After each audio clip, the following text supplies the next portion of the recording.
Ay, no hubiera podido nos quedaba allí hasta que terminara el show. Ya, pues ya no habernos quedado, ¿verdad? Mira, gente no llega. La gira de hoy debe ser rápido, no hay mucho de nada. No hay nada controversial. Si no le encuentran patas al gato, como dice mami. Lo que pasa es que lo de la ley lo quieren table, yo no tengo problema que lo table a mí. So, deben de darle una oportunidad a ver si viene con otro proyecto. So, vamos a ver.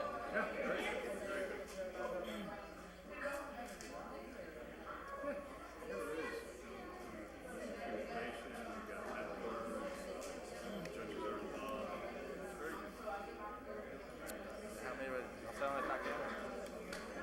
Last club?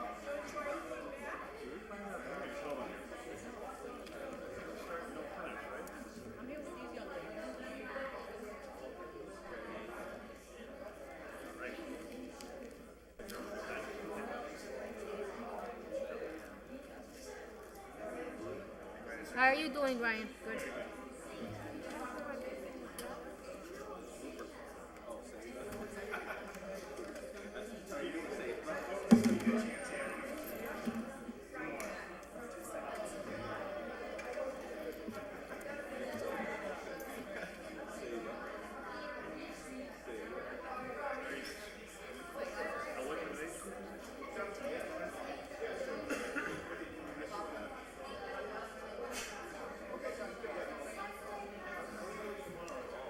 I go.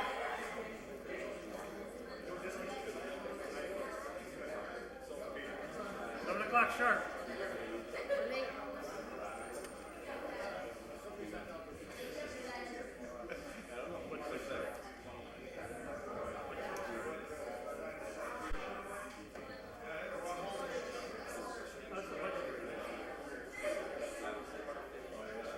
Which is not an athlete tournament. That was sacrilegious.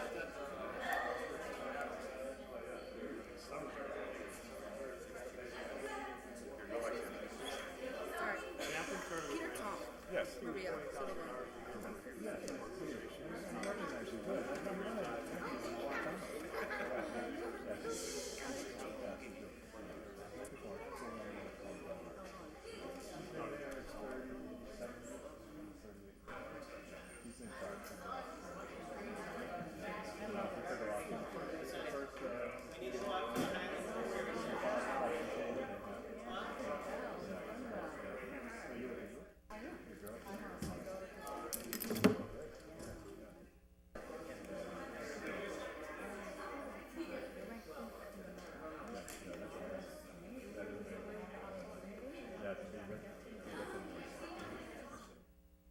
Alright, do I have 2 waters?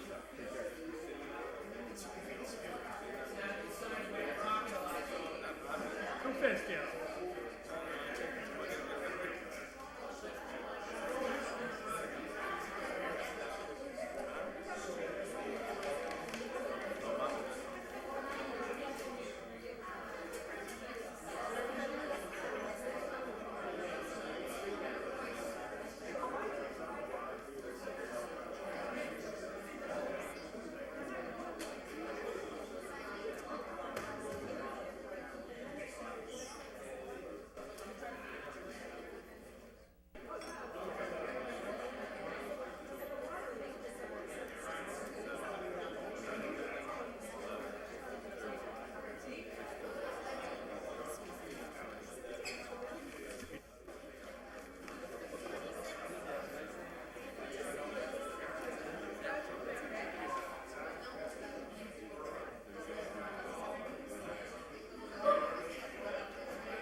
Voy a llamar a la librería a ver.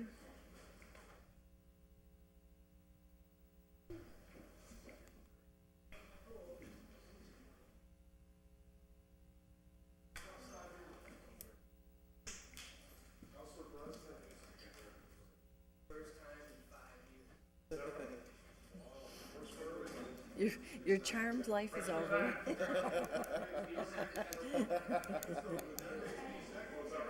I think I've only had it once. Really? Only one? Hope I never did.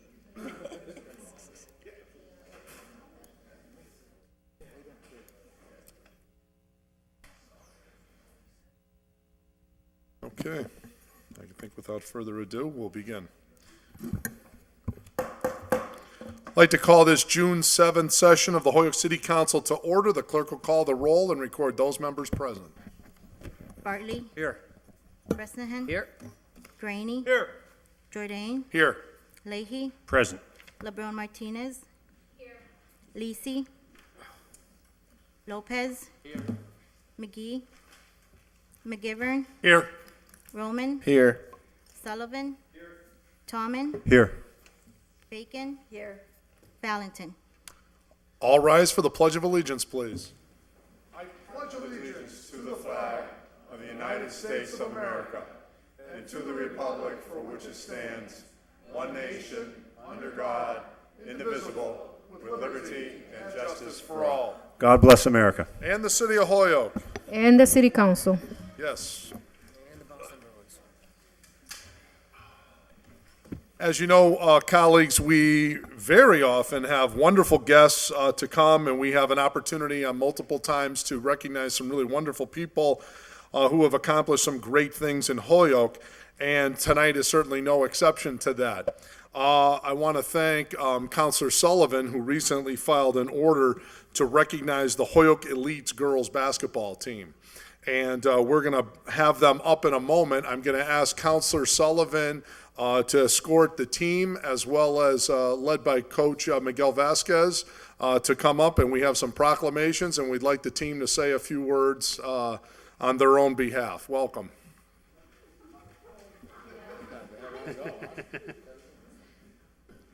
Yeah, Coach. Oh, injury. Is that the starting guard? Yeah, I can do that. yeah. Girls, congratulations. Congratulations. So Miguel, are you going to say a few words on behalf of the team? Okay, great. Michael, do you want to lead off? Okay. Then the floor, Miguel, is yours. If you'd be kind enough to come up to the rostrum, and if you could tell us a little bit about the great success the Holyoke Elites team has had and where you guys are going to be going very soon. And we have some proclamations for your players. Sounds good. Thank you very much. Thank you, sir. Hi, everybody. My name is Miguel Vasquez. I am the coach for the Holyoke Elites. Thank you, Mike. I am the coach for the Holyoke Elites girls, 6th, 7th graders, and I have like 2 8th graders on the team. They've been to a lot of tournaments in Boston, Worcester, and New Hampshire, and they've beat a lot of good teams that are regional. We're not a regional team. We're a local team. As you can see, they're all from Holyoke, and they have accomplished a lot in the last 11 weeks. They've won 8 championships out of 10. Great job, girls. The most recent one just came on Sunday. It's a YBOA tournament. That's the tournament we qualify to go to Orlando. All these girls, they are a very great team. They're very respectful to everybody. We've gotten a lot of good things, a lot of good sayings from a lot of coaches from other teams about their sportsmanship. They respect the other teams, win or lose. They're still young. We want to get them to Florida. That's the main goal that we got now. They won so many tournaments. They qualify to go to a national tournament in Florida, in Orlando, Florida, coming up July 10th through the 16th. I do this with Teddy Morales. He's the assistant coach. He coaches the girls with me. Some of these girls played for Chris Reardon for the suburban team in Holyoke, and we also got them here thanks to them because they also get the girls ready, and we were able to get this AAU team together. And the girls really did a great job out there. We're actually we're fundraising to try to get them to Florida because we're trying to come up with $10,000 to $15,000 to support the girls and bring them down to Florida. That'll cover the expenses where they're staying, the traveling, and all that stuff, and take care of the girls. We are working very hard on doing it. We got a dinner at the Boys and Girls Club on the 25th, just so you guys know, from 5 to 9. It's gonna be at the Holyoke Boys and Girls Club, and that's on the 25th. I also want to thank the parents. They are very supportive with the girls.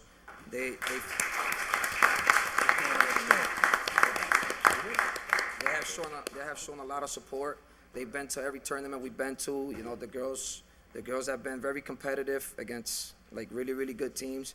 And our mission is to try to get them to Florida and raise this money to get them out there. I mean, it's going to be probably the first 7th grade team from Holyoke that will go to Orlando, Florida for a national tournament.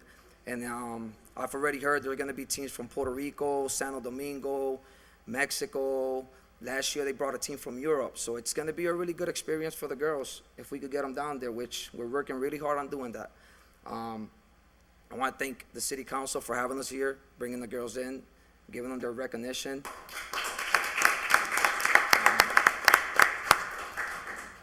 And we got a group of 11 girls, and I got to tell you, these girls are amazing. Amazing group of girls. You know, they have proven a lot to a lot of people. You know, they were ranked 2nd, before I forget, they were ranked 2nd in the Northeast. So it's pretty impressive for a team that's not regional. You know, it's really, really impressive. They beat teams that were ranked 2nd, knocked them out, and they've come a long way. This is the group of girls that we want to keep together. Hopefully, we get a state championship in Holyoke someday with this team coming up. It's already starting with the team they got now at the high school. It's a really great team, unbelievable season. So these are the girls that are going to be coming up for Holyoke. You know, Yes. and hopefully this national tournament will get us a good start. So, Yes. I want to thank the organization, the Holyoke Elites. It's the 2nd year we have the Holyoke Elites organization. It's the first year they have a girls team. They started with 6 boys teams last year, and it's the first year we have the girls team, and I'm really proud of that. Hopefully we could grow this organization for next year and the years coming to have more teams that play with us, and we could get them across to a lot of states where we play in. Jose Miranda, he's the director of the Holyoke Elites. He couldn't be here today because he was at work and he came out a little late. So he told me, you know, just to let you guys know that he apologizes about that. But yeah, next year. So hopefully we get more girls and more people in from Holyoke, more kids.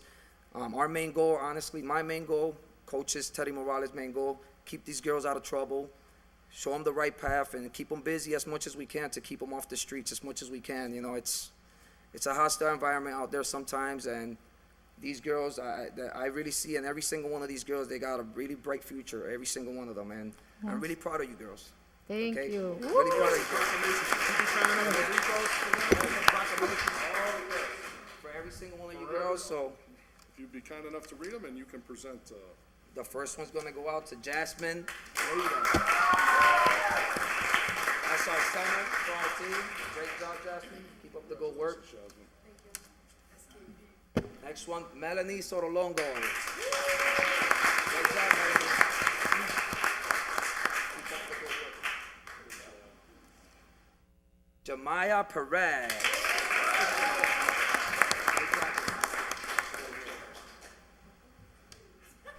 Kyla Brown wasn't able to show up today. She was with her mom busy, but she's also part of our team. Give it up to Kyla. I'll make sure I get this to her. Thank you very much. Rosalind Baez.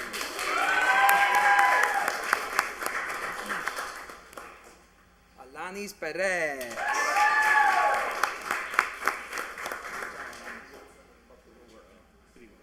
Natalie Vasquez.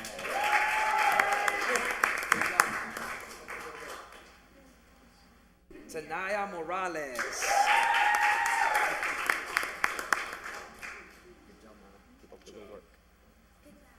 Cassandra Guerrero, she couldn't be here today, but she's part of our team. She was on that trip to Washington, so she's not here, but Cassandra, I'll make sure I get this to her. Thank you very much.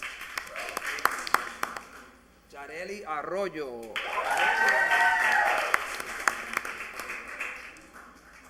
Next up, Kiara Liz Santiago.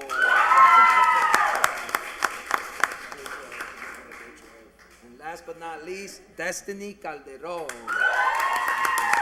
And also from the city council. So I'll make sure we get it to Mike and Sounds over good. to you guys, okay? Sounds really good. Thank you very much. President, I'd like to make the first pledge of my own of $100, and I challenge anyone else to do so. Thank you.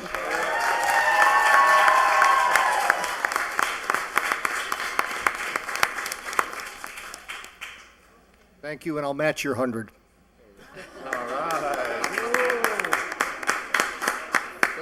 on, Peter. Peter, step it up. Come on. Let's do 200, Pete. Give me. Kids. Come on. You have more money than God. Thinks I got money? Absolutely. Thanks a bunch, guys. Yeah. Donating them every week at Dunkin' Yes, yeah. Good luck. Look out, Mills. Good luck. Good luck. Told you. Good luck. Hey, Rebecca. We'll also, on behalf of the entire city council, we'll be making a contribution from our flower fund to the team's effort and to defray some of their expenses of their travel. All right, so that was wonderful. We have one item currently laid on the table. That's the FY 2017 budget. Just on that, I would anticipate we will keep it on the table. Just so you understand the calendar for next week, we tried our level best to give it a shot at the 15th of next week to do the special meeting for the budget. That just unfortunately, because of the clerk's office schedule and them being away at an out-of-town training, just did not make the 15th possible. So we will be meeting to wrap up the budget on the 13th at 7:30 on the 13th. We'll have a special meeting of the city council. That was the original plan. But we tried to see if we could do the 15th. That just turned out not to be possible. So it'll be the 13th, 7:30. If for some reason we do not finish that night, I have already reserved Thursday night as our backup plan, if we have to continue. So anyway, Monday, 7:30.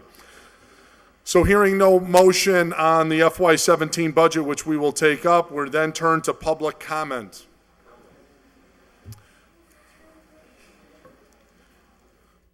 We had 3 people sign up. The first was Miguel Vasquez. I don't know if, There was a part of that speech. oh, okay, so he's all set, yep. And the second person to ask to speak was Maria Sotolongo of 143 Holyoke Road. Okay. Holyoke Road, I'm not familiar with this address. Where is 143 Holyoke Road? No. I don't believe, That's Holyoke Holy Family- Street, we Holy have a Family Holyoke Road. Street, and I don't believe there's a 143 there. Oh, good, welcome, hi. So if you could just give us your name and residential address, we'd appreciate it. I'll just make sure the microphone's on. Hello. Yes. Hi. My name is Maria Pantoja Sorolongo, and I live at 143 Holyoke Road in Westfield, Mass. And where? Westfield. Oh, Westfield. Okay. Yes. There is a Very Westfield, good, yeah. okay. Not doing it. So do we have a motion to suspend the rules to Motion to allow suspend the rules. a non-Holyoke resident to address the city council in public comment? Motion? Second. Okay, all in favor? Aye. Opposed? So moved. Please continue, Maria. Welcome. Thank you. Well, I actually came on behalf of the Holyoke elites because I am a parent. I've been with these girls since, I believe it was April, when we started this mission. And what I've noticed throughout this time is the way that they have grown together, not only as a team, but as a family. They have a way of capturing the audience, the support of the community as well. I think it's important, just as a parent in general, and talking on behalf of the other parents, that we express our deepest, just our admiration for them. Because I think what they're doing now is they're becoming leaders within their community, and as they continue to grow, we hope to capture other young ladies and keep them in the same realm within the game and the championship and the team sportsmanship. I'm sorry, I'm a little nervous. That's okay. I wasn't, huh? No one's watching, sorry. You know what? I wasn't anticipating on talking today. I would have had a speech ready to go. that's I mean, okay. really. No. So with that being said, I just wanted to bring that to your attention. I mean, we're really trying to get to Florida right now. We're close to raising up. We've raised about $5,000. Okay. That is the truth. The truth of the matter, that comes from our community here in the city of Holyoke. Yes, I am a Westfield resident, but born and raised here in the city of Holyoke myself, and I'm very proud I'm very proud to be a part of something that's truly inspirational for the young Latino community here in the city and for our future leaders as well. So that's basically Great. what I Well, wanted to very say. much a compliment to you as parents. Thank you. Such wonderful young ladies you're raising. Thank So you. congratulations to you. Thank you. All right, thank you for coming. We wish you the very best. And a woman who certainly needs no introduction, but I will anyways, Helene Florio of 31 Wellesley Road. Helene, welcome. Well, thank you all. Actually, I think I get Benny points for getting here tonight. Yes, I weather got the caught- elements. I got caught in the hail, Oh, and okay. water up to my hubcaps, turned around, got drowned, changed, and I'm back. So, good evening. And as Kevin said, I'm Helene Florio of 31 Wellesley Road in Holyoke. In addition to being a resident of Holyoke, I am also president of the Holyoke Taxpayers Association. And I thank you for offering the opportunity to speak this evening. I'm not here to come out pro or con the particular project that you have in front of you today as the zone change application of Frontier Development for property at 1575 Northampton Street. I'm here to ask how this has come to be so contentious and is locked here in the chambers. You all know the history. The building was deemed as excess, the Lynch School. It was marketed by the city, and bids were requested multiple times, not just once. The city's professionals were involved through the Office of Planning and Development, through the Office of Planning and Development. Possible projects were vetted and debated by HEDIC, the Holyoke Economic Development and Industrial Corporation, and also vetted and debated by HRA, or the Holyoke Redevelopment Authority, with input from the Office of Planning and Development. The City Council has representation on each of these two boards, representation that has the ability and responsibility to take concerns back and forth between the committees, the professionals, and the council chamber, so that concerns can be worked out ahead of time. After much advertising, lengthy discussions, vetting of any bids received, there surfaced one viable development. At no time was there a viable bid from any local investment-minded people. Tonight, you now have councilors wanting to entertain new orders to remove 1575 Northampton Street from any development consideration. You also have a recommendation to not approve the project put forth by Frontier Development. Time is money. Time is money for the potential developers. Time is money to get a development into a tax-paying situation. Time is money with each referral back to the Office Planning and Development, professionals that we pay. And time is money for the volunteer boards that you keep appointing. When meeting with counselors one-on-one, each person I've spoken with claims to be business-friendly or supportive of business development. I offer the suggestion that this is not doing business in a timely fashion, the way things are working out. This is not being business supportive.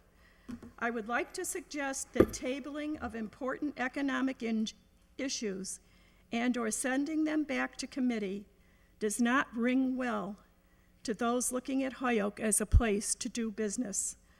We have the process for consensus building already in place, and it's not used. I'm very concerned with the process and the extended delays. Thank you. Thank you, Helene. We appreciate your thoughts as always. I see that Whitney Anderson is here from the school department relative to items 36 and 37 on the agenda, and I was approached by Stevens Reich regarding these matters, saying they required our immediate attention in that these are some reappropriations of some things that the council, they were some leftover funds from a prior bonding authority that we gave, and they're going to be reused. And if someone would be kind enough to make the motion to suspend the rules, and take Second. 36. take up 36 and 37 now and take those up as a package. Motion to suspend and take 36 as a package. 38, let's see, what is 38? The bond. Okay, school. One would think 38 as well, so if you could give me 38. Yeah, thank you very much, okay. Adding 38 to the package, is there a second? Second. All in favor? Aye. Opposed, so moved. Okay, I'm just going to quickly, as best as I can, go through these. Items 36 through 38 were introduced by Councilor McGee, ordered that the council reappropriate $143,609.21 of funds originally included in an $11.803 million bond issued in 2007 for the Dean Roof Fund, item number 3180, for the new purpose of new flooring for the following schools: McMahon, Donahue, Sullivan, Morgan, Peck, and Kelly. Item number 37 is introduced by Councilor McGee, that the City Council reappropriate $380,774.14 of funds originally included in a $13.57 million bond issued in 2011 for the Holyoke High School Renovations Fund, item number 3190, for the new purpose of new flooring for the following schools: McMahon, Donahue, Sullivan, Morgan, Peck, and Kelly. And item number 38, introduced also by Councilor McGee, that the City Council reappropriate $1,850 of funds originally included in the $13.57 million bond issued in 2011 for the High School Renovation Fund, item number 3190, for the new purpose of closing out the remaining balance in the fund for the Dean Science Lab Fund, number 3330. Is there a motion to, Receive, refer to Committee on Finance. Second. okay, motion is to receive and refer to the Committee on Finance. Under discussion, you want to suspend the rules? A motion to suspend the rules to allow Mr. Whitney Anderson from the school department to say why this is a time-sensitive matter. Okay, all in favor of that rule suspension? Aye. Opposed? So moved. Whitney, you want to walk us through these three proposals? Make sure the microphone is on. Mr. Reich informed me that there was a level of time sensitivity to this, and if you would be kind enough to walk us through why Dr. Reich felt it was important these be adopted tonight, and you could go through the merits of the proposals as well. Sure. Thank you. Test. Thank you, Kevin. You're welcome. Much appreciate being here with everyone. Some of you I have met previously, others I have not. I look forward to in the future. What we have here, as far as time sensitivity is concerned, are projects that we are attempting to get done this summer, prior to the start of next year's school. They are involving carpeting, unfortunately much like yours here, but a little bit worse.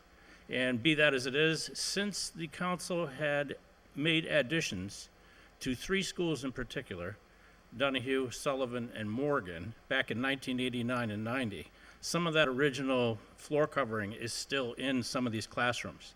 Now, while the structures themselves are in great shape, the covering it's time to go. And I was trying to think who was mayor back in 1989, but I don't recollect off the top of my head. Marty Dunn. Marty Dunn. It was a bit of a long time ago. So as far as carpet's concerned, we no longer feature that model in the schools.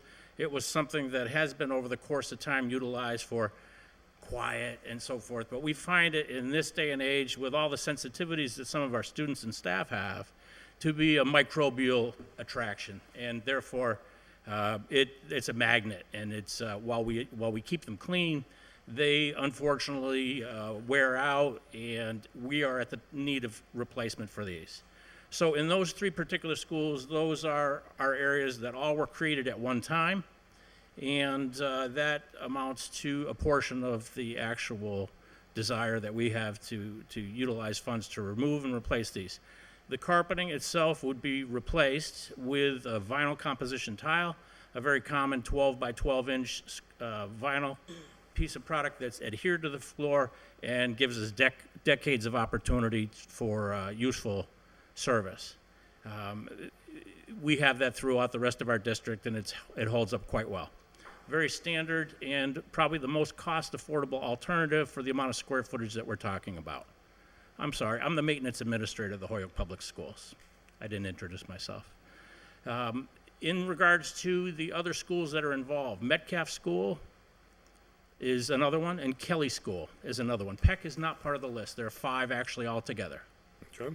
And be that as it is, we had an architectural study done about 6 years ago when there was some potential funding available, and it was reduced due to other needs at that particular time, although we do currently have an assessment which would still satisfy the requirements for a bid opportunity that, again, at this point, would be the sole reason why I feel comfortable bringing this before the council tonight as a recommendation. We have a total of just over 100,000 square feet of surface area that we're looking to remove and replace. We have a total of 110 classrooms and a budget for that of approximately $503,000. Now, what we consider at this point, and again, I would have to see where the math shakes out from 36, 37, and 38 to prioritize some of the projects in regards to what we would eventually have available. And that, therefore, could be crafted. I have an opportunity to meet and have asked for the Chief Procurement Officer, Lori Belanger, and Timothy Murphy, who had prepared the specifications a few years ago, in order to freshen that up and to talk with her in regards to what monies potentially could be available. And the desire is, again, to proceed immediately prior to the close of this fiscal year on these projects.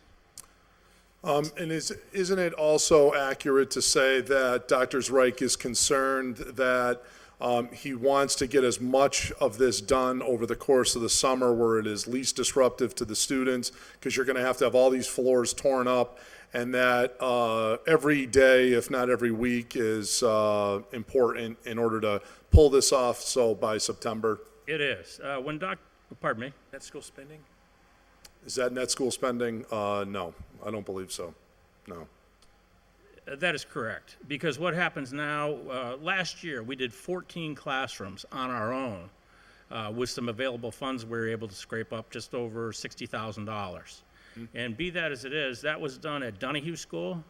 And when Dr. Reich came in on the 6th or 7th of July of last year, we had attempted to bring this forward. It was already over the previous fiscal year, so now we had to get into the process when all the books become current again, funding becomes populated into the various accounts that are available, and then consequently, we didn't have a bid return until approximately the first week of August last year, and we pulled off 14 classrooms. It was a difficult experience. At this time, if we had an extra 6 or 7 weeks, and my desire, depending upon the funding available, is to split the schools into different budget, so we would have bids for each particular school that we would have funding available for. And with that in mind, we would custom tailor according to the priority of the worst carpet first, and then be able to target as many resources as far as physical labor is concerned. In the past, we've done numerous jobs with dozens of classrooms, and we really do need a large workforce in order to pull off something that would approach this magnitude. So time is of the essence. Thank you. Any questions for Whitney? Councilor McGivern?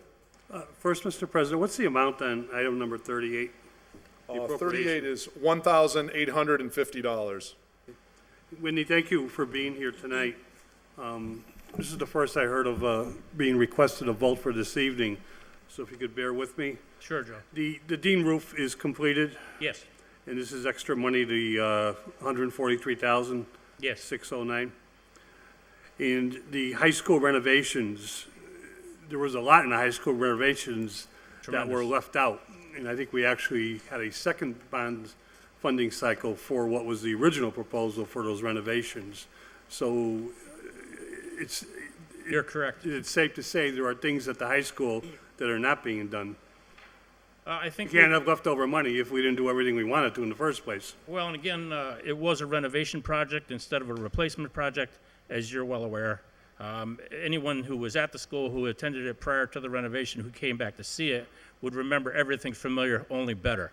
So I can tell you with the addition of air conditioning and a fire alarm system, many of the things that completely throughout the building, the improvements that were made, the opportunity for the second revision from, or the readdressing from the council in regards to further, literally hundreds of improvements that were made in the facility that weren't originally planned, came about from a very favorable bid return on the initial bid.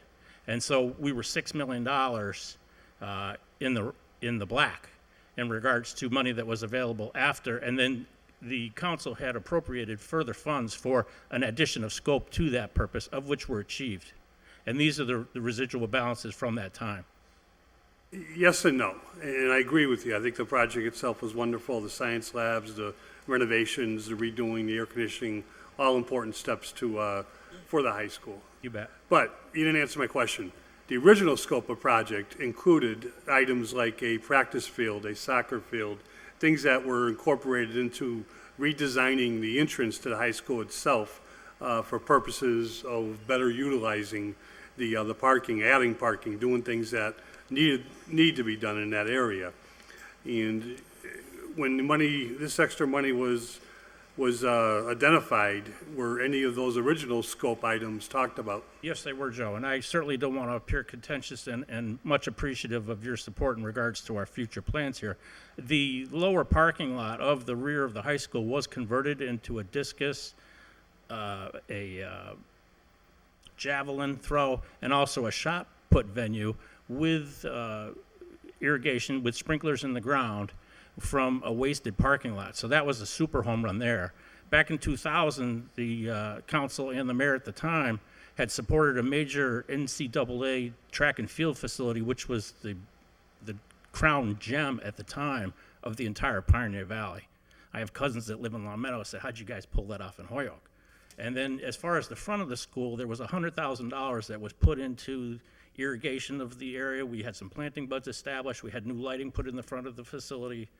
Had a variety of things. The parking we were a little limited on. The G&E partnered with us and put in LED, energy efficient lighting to the facility. We pay for those lights, and that was a tremendous savings for us. So many of these issues, from my recollection of your questions, were addressed. The ones that weren't addressed, though, and perhaps there's nowhere near enough money to do it, was relocating the entrance to the high school to the hospital lights. Absolutely. And taking advantage of the dingo for better use, better space between parking, practice fields, and I think even an almost, an official practice soccer field there would have fit. Yeah, I agree, and coming directly across from Hospital Drive there would be a great access for Peck, because right now, nobody knows how to get there. So who made the decision to make this go into floors, which I'm sure is needed? That was a decision that I brought before the receiver and the administration, and let them know that in combination with a variety of health reports we have received over the years in regards to unsatisfactory conditions, we are highlighting that as a definable goal for ourselves. We don't have the resources on our own in order to pull this off. I could tidbit it for the next 10 years and hardly, Well, Mr. President, if Mr. Anderson is here telling us that this is a priority, then I'm satisfied with my questions have been answered. Okay, very good. Councilor LeBron Martinez. Seeing that this is in a time of an essence for this project, we cannot vote on it? It Oh, has to- sure. Yeah, we'd have to make a motion to pass first reading if we wanted to adopt it tonight. Yeah, okay, thank you. Okay. Any other questions, councilors? Councilor Bacon? No, I was just going to offer a motion to pass the first reading and Okay. All right, very good. If there's no other questions, all right. Motion has been made and seconded to amend the original motion, which was to send it to finance, and instead, in fact, pass the first reading. Is there any discussion on adopting first reading? Hearing none, all in favor? Aye. Opposed, so moved. Pass the second reading? Motion's been made and seconded to pass the second reading. Any discussion? Hearing none, the clerk will call the roll. A yes vote is in favor of the adoption of all three of these bond reauthorizations and repurposings. A no vote is to deny all three. Clerk will call the roll, please. Bresnahan, Yes. Graney, Yes. Jordan, Yes. Leahy, Yes. LeBron Martinez, Yes. Lisi, Lopez, Yes. McGivern, Yes. Roman, Yes. Sullivan, Yes. Tomlin, Yes. Bacon, Yes. Bartley. Yes. Unanimous. By your vote, you have approved the reauthorizations, and happy carpeting. Thank you very All much. right. We, the Best of students luck and to you. staff, much appreciate it. All right, take care, Whitney. This now turns us to the if there's no other rule suspensions that we need, we'll be moving right along over here to communications, marked item 2. Item number 2 is a communication from Brenna Murphy McGee, our city clerk, and Ryan Allen, our administrative assistant. It's the minutes of our May 17th, 2016 meeting. Any, Be received and accepted? yeah, motion's been made. Is there a second that the item number 2 be received and accepted? Any discussion? Hearing none, all in favor? Aye. Opposed, so moved. Item number 3. Item number 3 is the monthly budget reports from Bellamy Schmidt. He's our acting city auditor. Motion to receive and send to finance would be So moved. the typical motion. Receive, Okay, send motion's finance. been made and seconded to receive and refer to finance. If I could get a copy of these, Ryan, too, I would appreciate it. Motion has been made and seconded to receive and refer to finance. Any discussion? Hearing none, all in favor? Aye. Item number 4. Item number 4 is a communication from our 2 assessors. It's notifying us of the recertification of themselves with the MAAO professional designation. And they are now both approved assessors for the next 3 years under this credential. Be received? Okay, motion's been made and seconded to receive. Any discussion? Counselor Lisi. Just curious, I know that when we had the budget hearings the first night, we were talking about the nomination of a third volunteer assessor. Did we That's get in the mix tonight. We got Tonight. it? Yeah, Great, we thanks. did. It's the woman from Phillip Drive. Great. Any other, Counselor Tallman, yes. And, Mr. President, is it possible to maybe have that and have a copy of that sit in our jacket here, one of our files, of the certification? Yeah.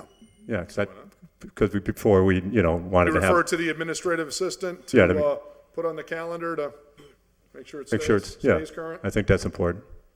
Very good. Yeah, thank you.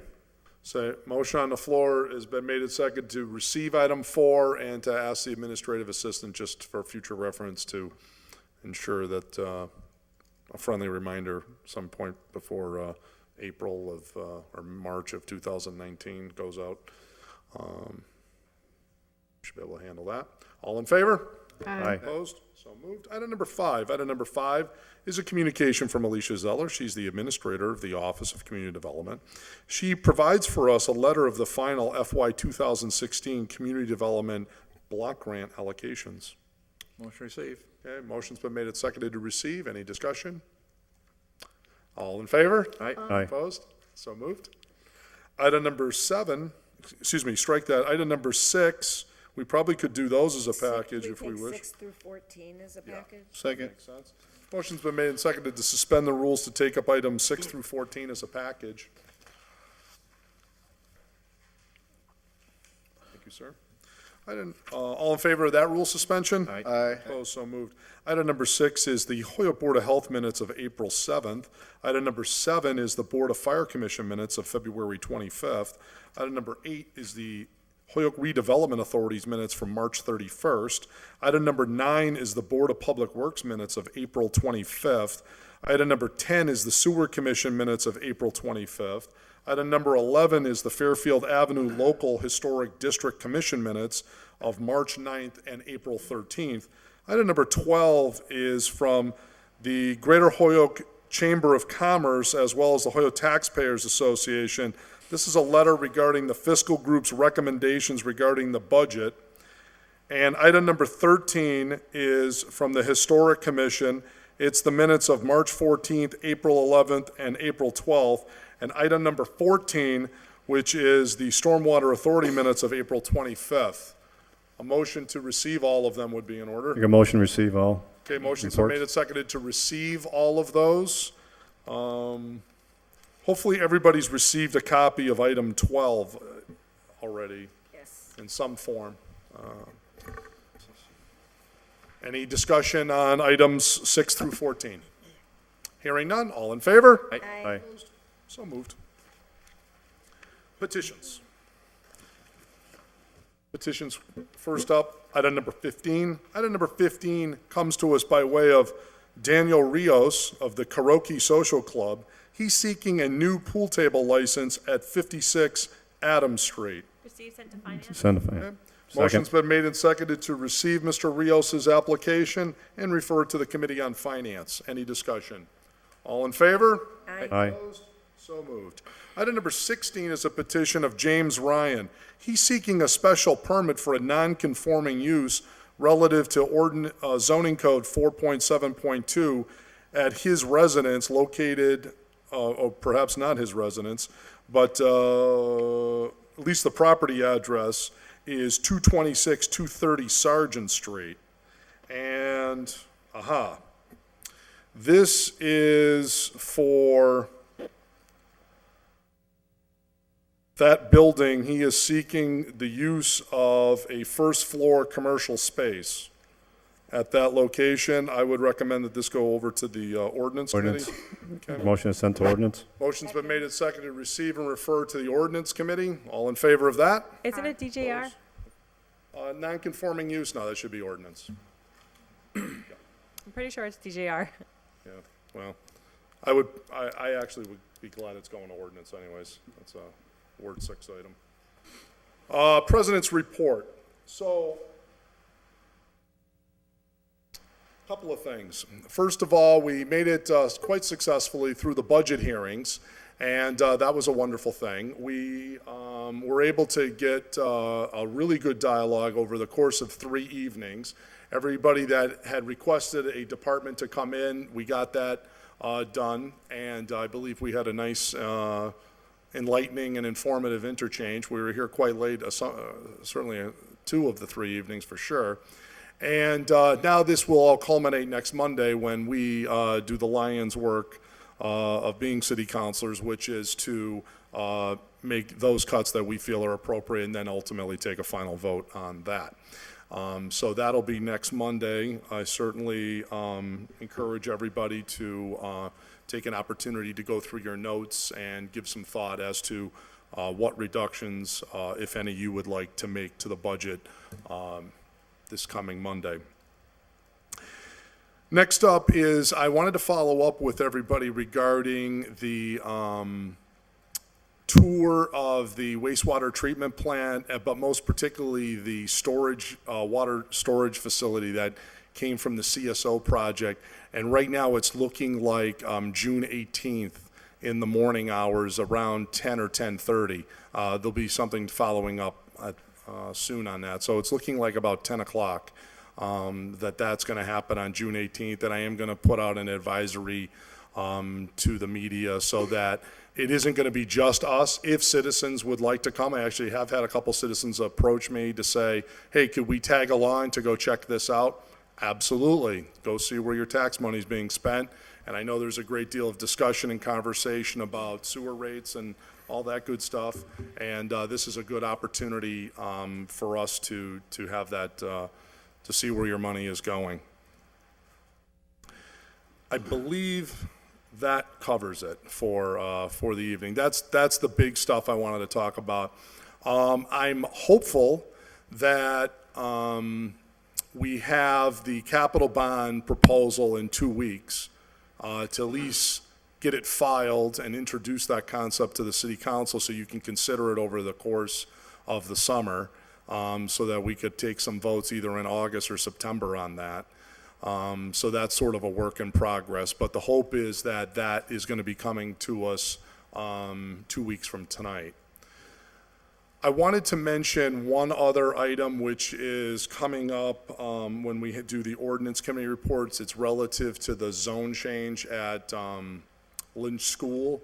I was approached by the petitioner's counsel today that there is a request that they're considering withdrawing their current proposal, and as opposed to potentially having the council defeat the proposal.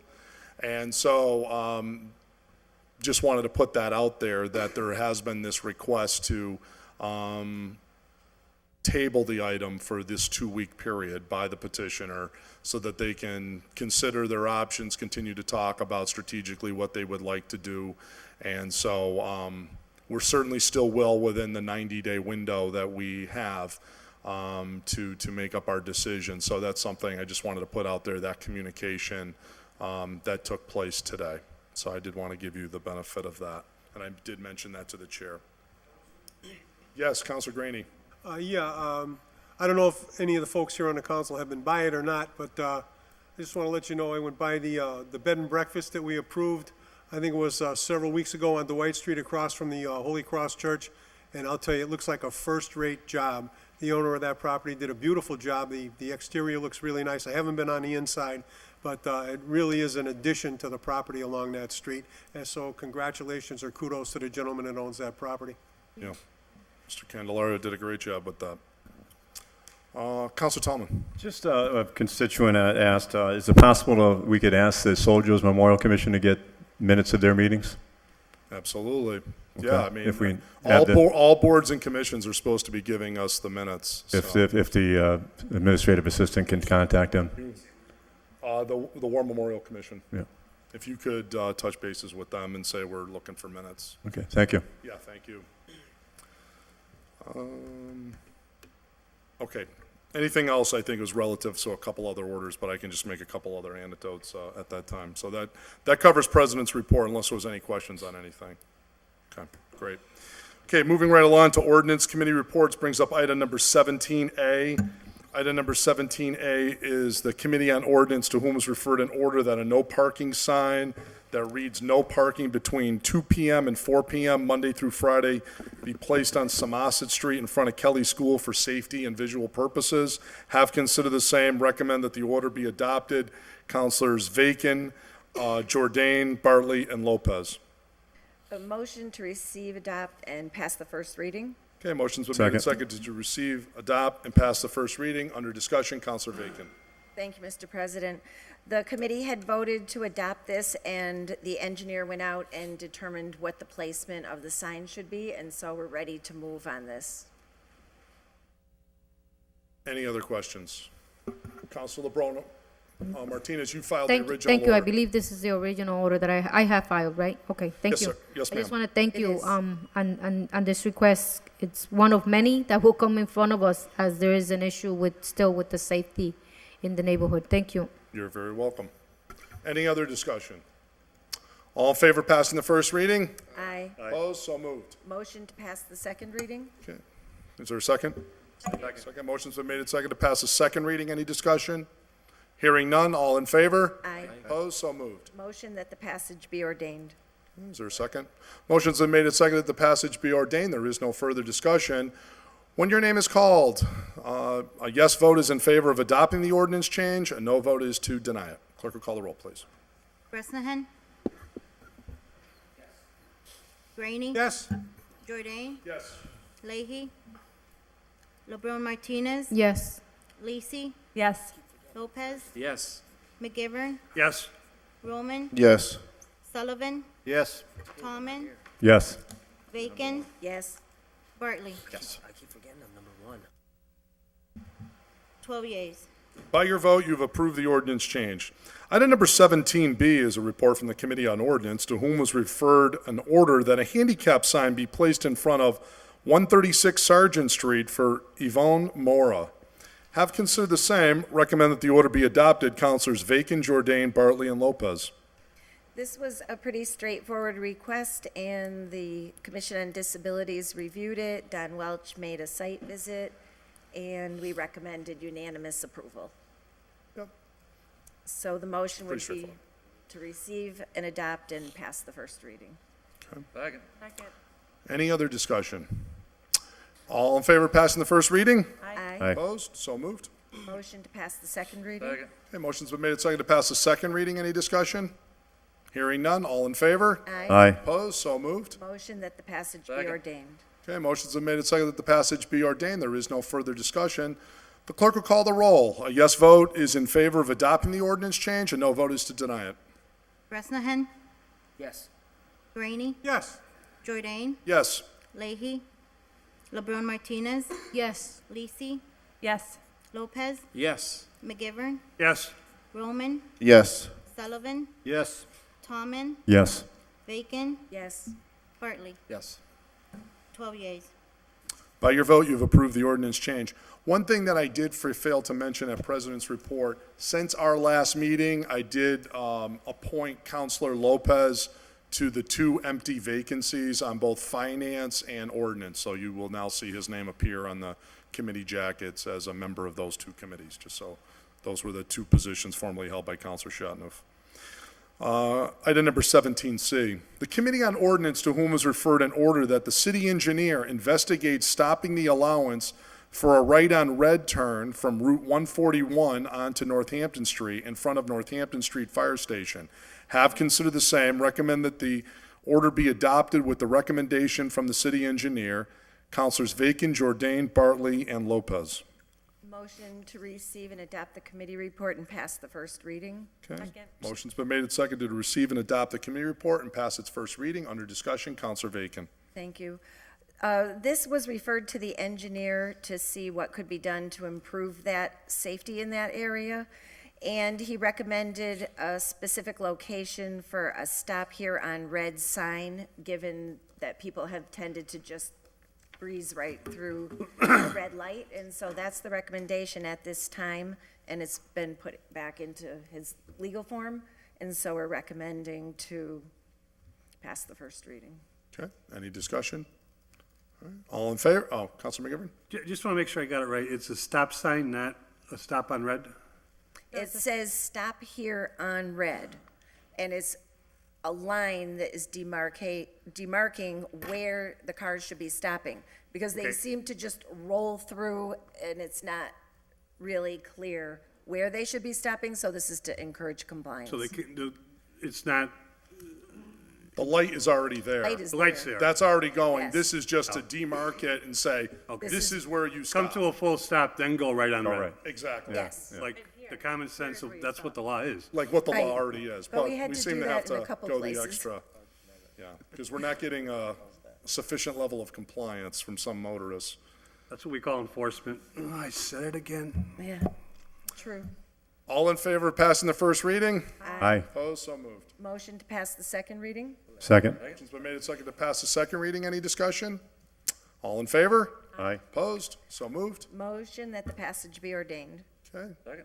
Motion's been made and seconded that the passage be ordained. There is no further discussion. The clerk will call the roll. A yes vote is in favor of adopting the ordinance change. A no vote is to deny it. Bresnahan, Yes. Graney, Yes. Jordan, Yes? Leahy, Yes. LeBron Martinez, Yes. Lisi, Yes. Lopez, Yes. McGivern, Yes. Roman, Sullivan, Yes. Tallman, Yes. Bacon, Yes. Bartley. Yes. Unanimous. By your vote, you've approved the ordinance change.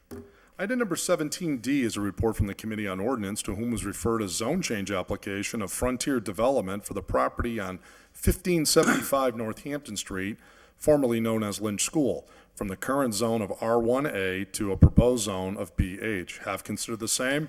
Recommend that the zone change application be denied. Councilors Vacan, Jordan, Bartley, and Lopez. Motion to deny the committee report and approve the zone change? Okay, is there a second? Second. Okay, second. Wait, say that again? What's the motion? Their motion is to deny the application, deny the committee report, and thus approve the zone change. And, Madam Chair, I assume you have an amendment of your own you wish to make? Well, I was just going to say that since the applicant had requested that we table for 2 weeks so that they could consider their options, that we would follow their request and give them The 2 motion to weeks. table is not debatable, and I'd like to at least have some discussion on the matter before we table it. So Well, Okay. I'm I gonna would se- I'm gonna offer sec- the motion to I'm gonna table. second that motion. Okay, motion's been made and seconded to table. That is not debatable. So, all in favor of tabling, raise your hand. No. Motion fails. Okay, motion fails, so we're not going to table. Very good. Madam Chair, do you now have a motion? We have the motion on the floor. You can amend that, if you wish, or we can go to this. If I may, Yes. I would like to make a motion to send it back to committee, please. Second. Okay. No, it's the same thing, but, Yeah, I suppose it is, and the committee is meeting in the next 2 weeks.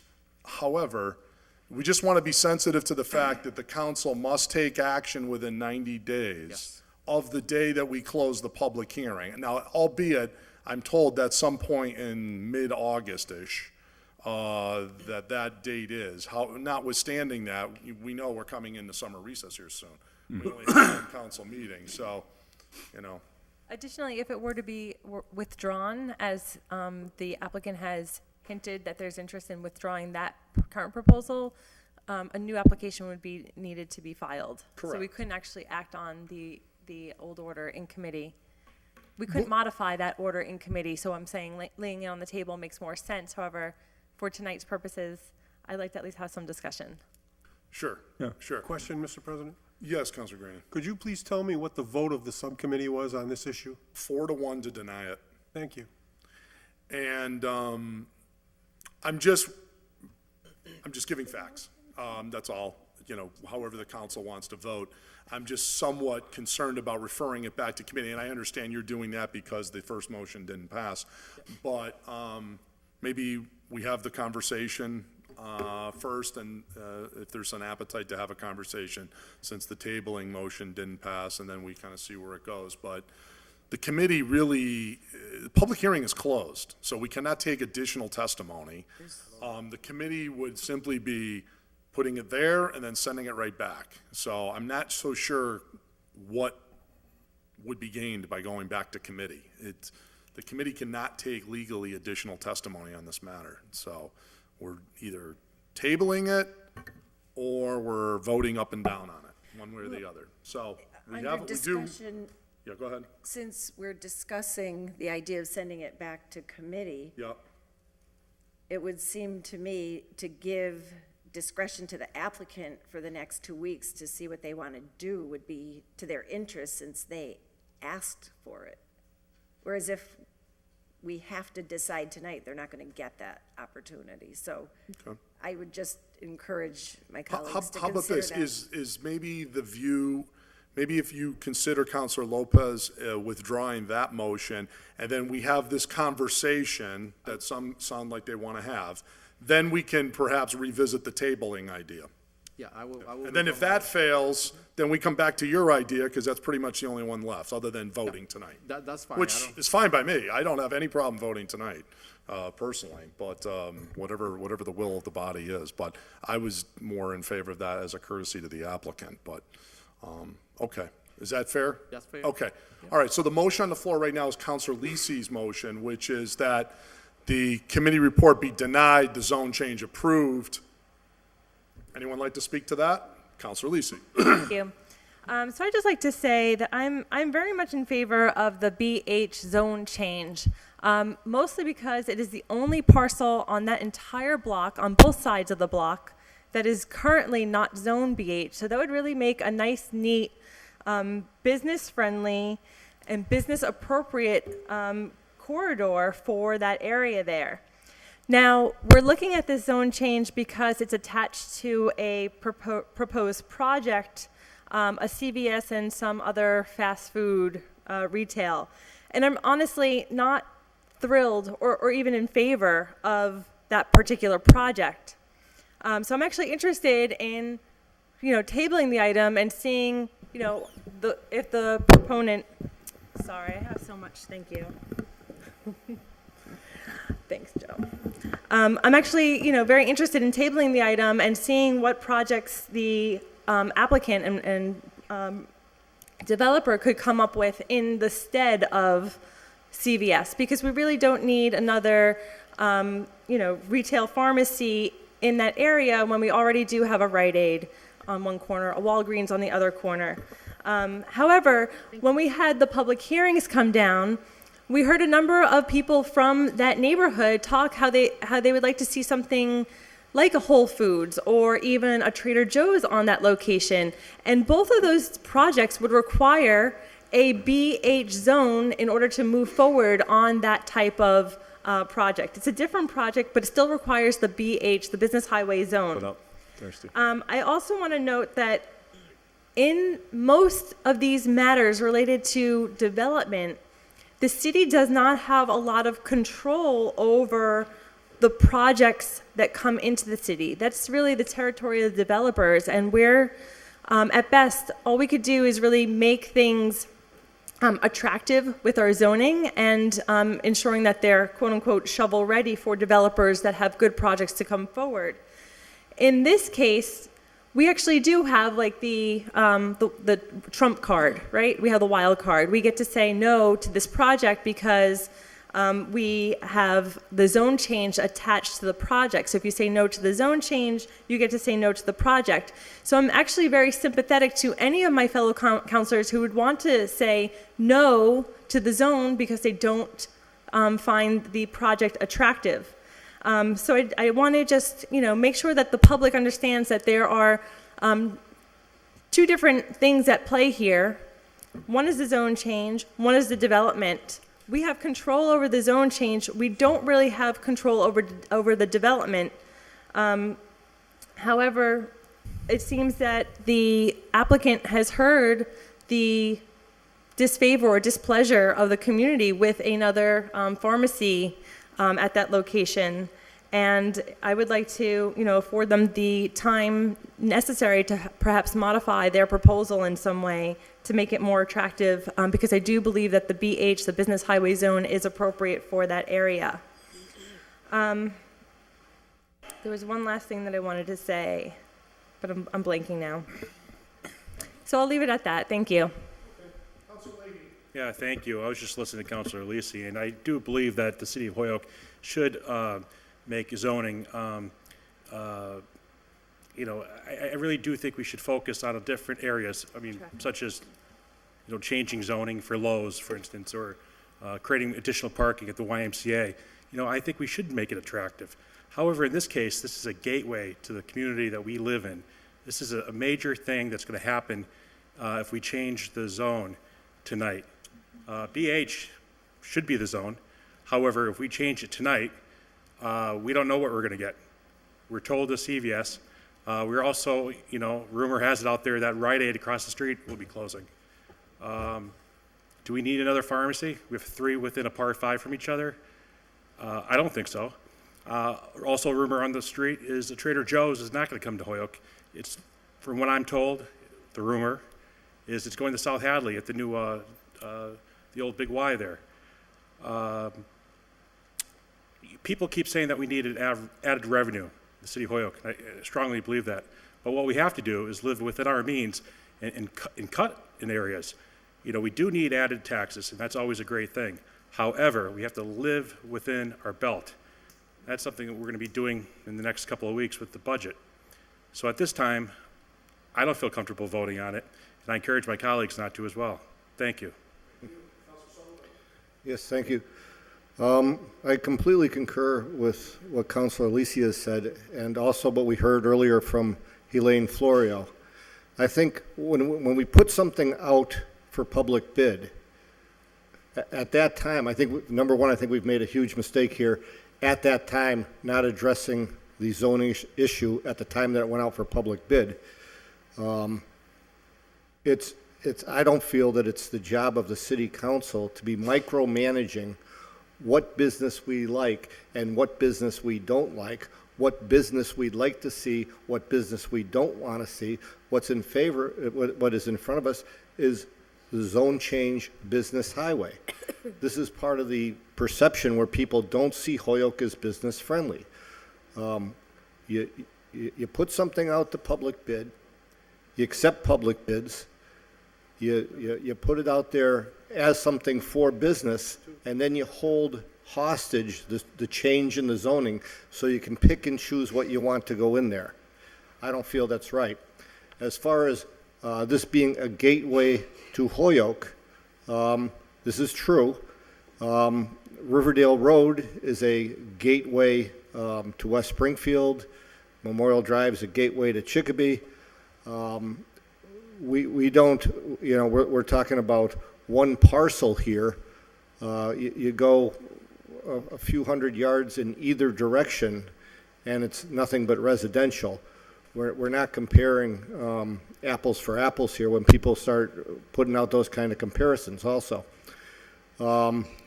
There's been no interest from the school committee or from the receiver in keeping Lynch School. That's and I'll just conclude it right there. It went out for public bid. We can't be micromanaging like this, and it's presenting a very business unfriendly attitude on the part of this city. Yeah, I'm speaking against this zone change. The facts that I have are numerous calls from residents and from business owners, people who own businesses in Holyoke that don't want to see this zone change. And I see no reason to rush into changing this zone to business. I mean, this thing has been going on for 6 years. I think there are better uses for the property, and I think we should turn down this zone change tonight, and I speak in opposition to the zone change. Thank you. I agree with, a couple different concepts here tonight. I think that as we've all seen the agenda, years ago, 6 years ago, 5 years ago, whenever the school committee voted to give the city council the power to do with this property, that was a mistake. I mean, we tore down Kirtland School, we tore down Highland School, of which I went to, and now we're talking about tearing down Lynch School, which I went to and graduated from. It's a beautiful school in there. And I mean, we can talk about the school department down on Suffolk Street, and they've been talking about it for 20 years, or we can make a decision. We cut that line item out, and we're not going to fund them paying rent over there, and we move the school department up to Lynch School. Think about how that would encourage business up there. All the school department up there, they could go to all the stores, all that right in that little area. Dunkin' Donuts, the Knicks Nest, the Rite Aid, the Walgreens. It would increase business in that area for the people that are already there. I want to be pro-business, but I mean, we have to be pro-Holyoke too. And I know a lot of us feel that way, and if it's impossible to get that building back and to get the school department out there, it is going to cost us money up there. But I can tell you, unless I can't see how the taxes coming in from what they're going to build there are going to equal what we're paying in rent down at 57 Suffolk Street. They're just, the numbers aren't matching. I mean, I think we really have to look hard at it. I agree that no decision should be made tonight, but I just want everyone to kind of think long-term. Kirtland School is gone, never to come back. Highland School is gone, never to come back. And now we're going to tear down Lynch School. The front of that school, for those of you that went there, was the music auditorium. The seats went up this way, where Bob Esau taught music for 500 years that the guy was there. I mean, it's a beautiful school in there. Let's think about it. Is this the right decision? Let's tell the world that we're already in the receivership of the schools that let's tear down the school. Tear down the school and let's put a business up there. It's kind of a mixed message when we're really concerned about our school department, the future of our graduating classes and all this, and the fact that the money that we're spending down at Suffolk Street. We've talked about taking eminent domain on this building, on Suffolk Street. I mean, we have a building right up the street that we could use, and there's plenty of bus and public transportation to get anyone to that property at any time. I just think that it's not a good idea to tear it down, But I too want to be business friendly. I encourage everyone that's in favor of the CPA to have that same argument when that 1.5% tax increase hits every single business in the city of Holyoke and the homeowners in the city of Holyoke. So it's a bit of a juggling act here, folks. So I'm not, as most of you seem to agree, I'm not in favor of making a move on it tonight. Councilor Roman. Mr. President and colleagues, I agree with Councilor Bresnahan and Councilor Graney. And, you know, with all due respect to my colleagues, Councilor Sullivan and Councilor Lisi, as the chairman of the Joint Committee of the City Council School Committee, I heard directly from the receiver's mouth, he's willing to go into whatever building the city gives him the direction to go. And I agree with Councilor Bresnahan, we have that facility that is a gateway to our city, and I worry about the park behind the school. I worry with regards to this developer and the passage of this zone change, where some colleagues might say, hey, we should micromanage what businesses come in, and I agree with the developer. You know, with the statement that Councilor Lisi had said that we can't control what comes out to bid, but we can control what is used in that site.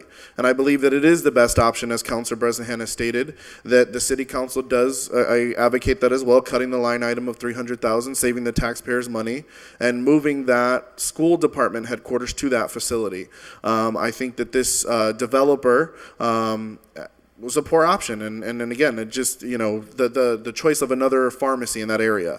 And I have also done my due diligence and talked to several school committee members who are in agreement. Give us back the school. I've heard from several of them, and as we debate, you know, again, their relevance in this, they're out there day to day, and they agree with this plan of taking over Lynch School, making it a good use again. And like I said, the receiver's willing to go and follow the direction of the City Council. I happen to agree with my colleagues that we should not vote on the zone change, and I think that it's in the best interest of the city that we explore that and we look at those options and save Lynch School, and that's just my philosophy, and I'll be voting against it tonight. Thank you, Mr. President.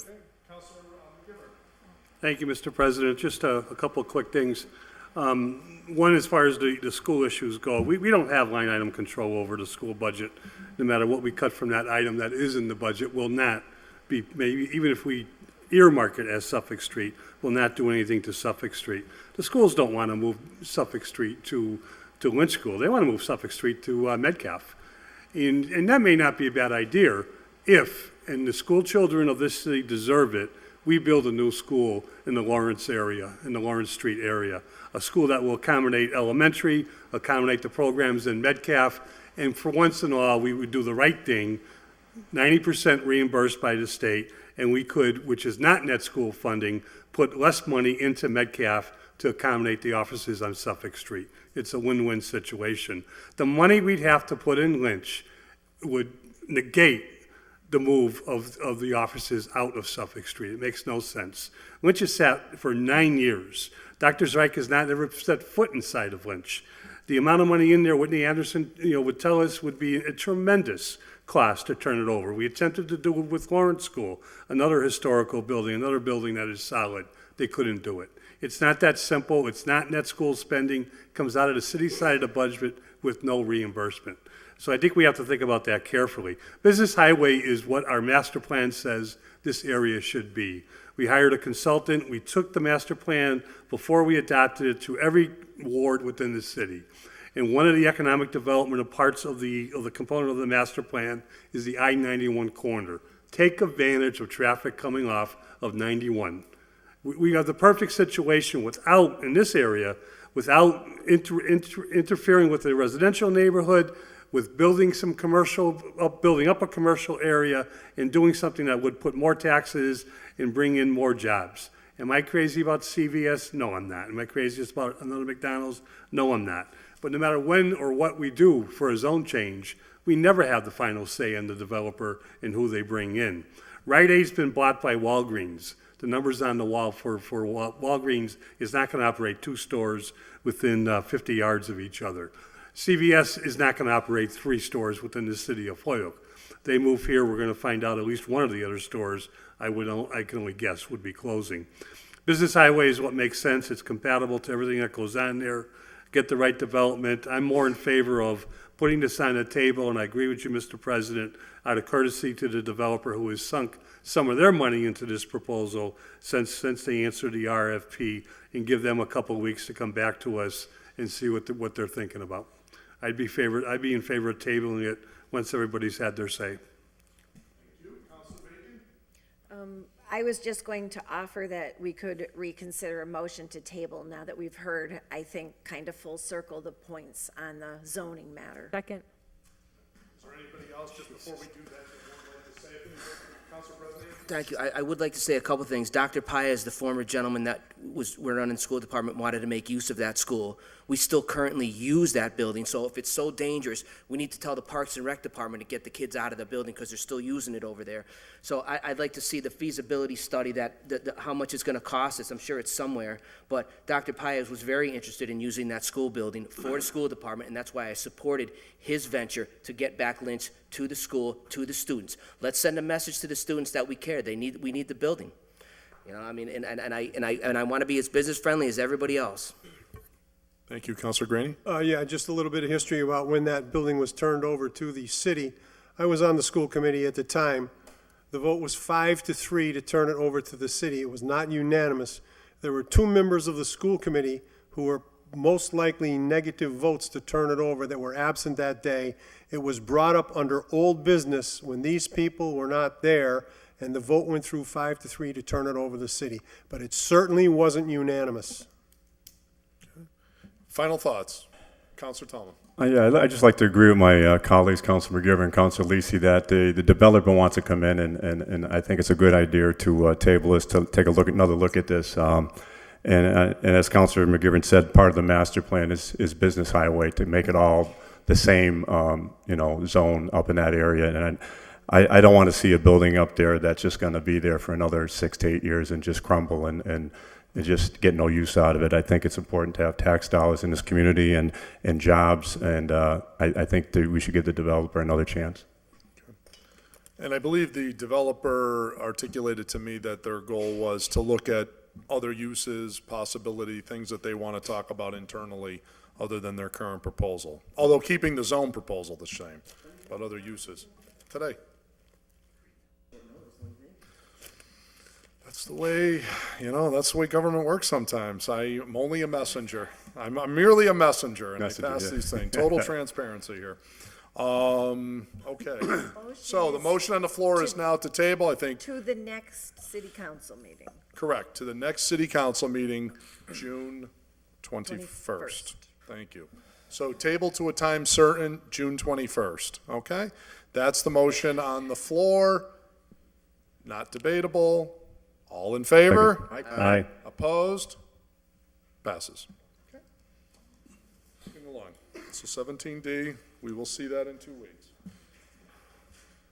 Thank you, sir.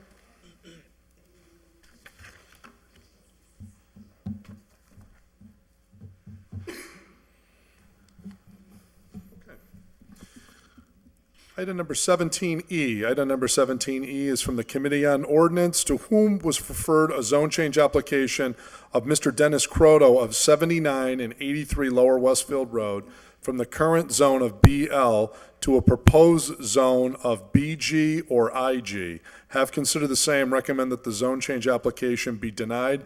Councilors Vacan, Jordan, Bartley, and Lopez. So the motion is to receive and adopt the committee report and pass the first reading. Do we need 2 readings on a zone change? I I think it's think just to adopt the committee report, or? Well, The committee it report is said deny. proposing a zone change. I think it's just adopt the committee report and deny the zone change. I don't think we need 2 readings. Okay. Okay, yep.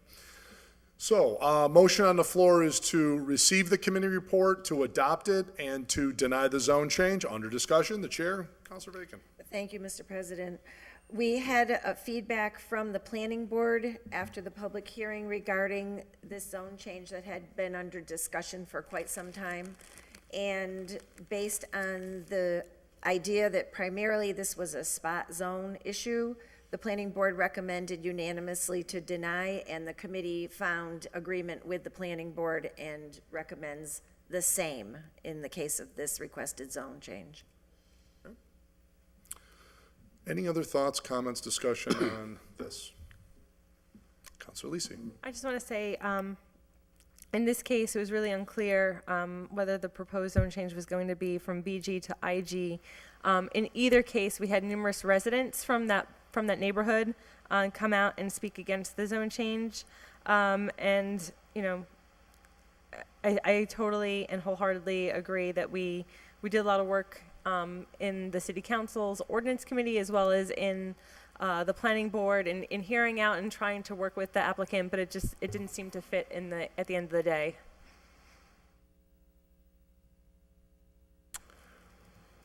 I don't believe the gentleman ever settled on one or the other either, by the way. We have a proposal here from BL to BG or IG. I guess it's left to us to flip a coin. That's kind of an interesting proposal. Yeah. But that was his request. But nevertheless, Planning Board opposed it, as did the Ordinance Committee. It is now before you.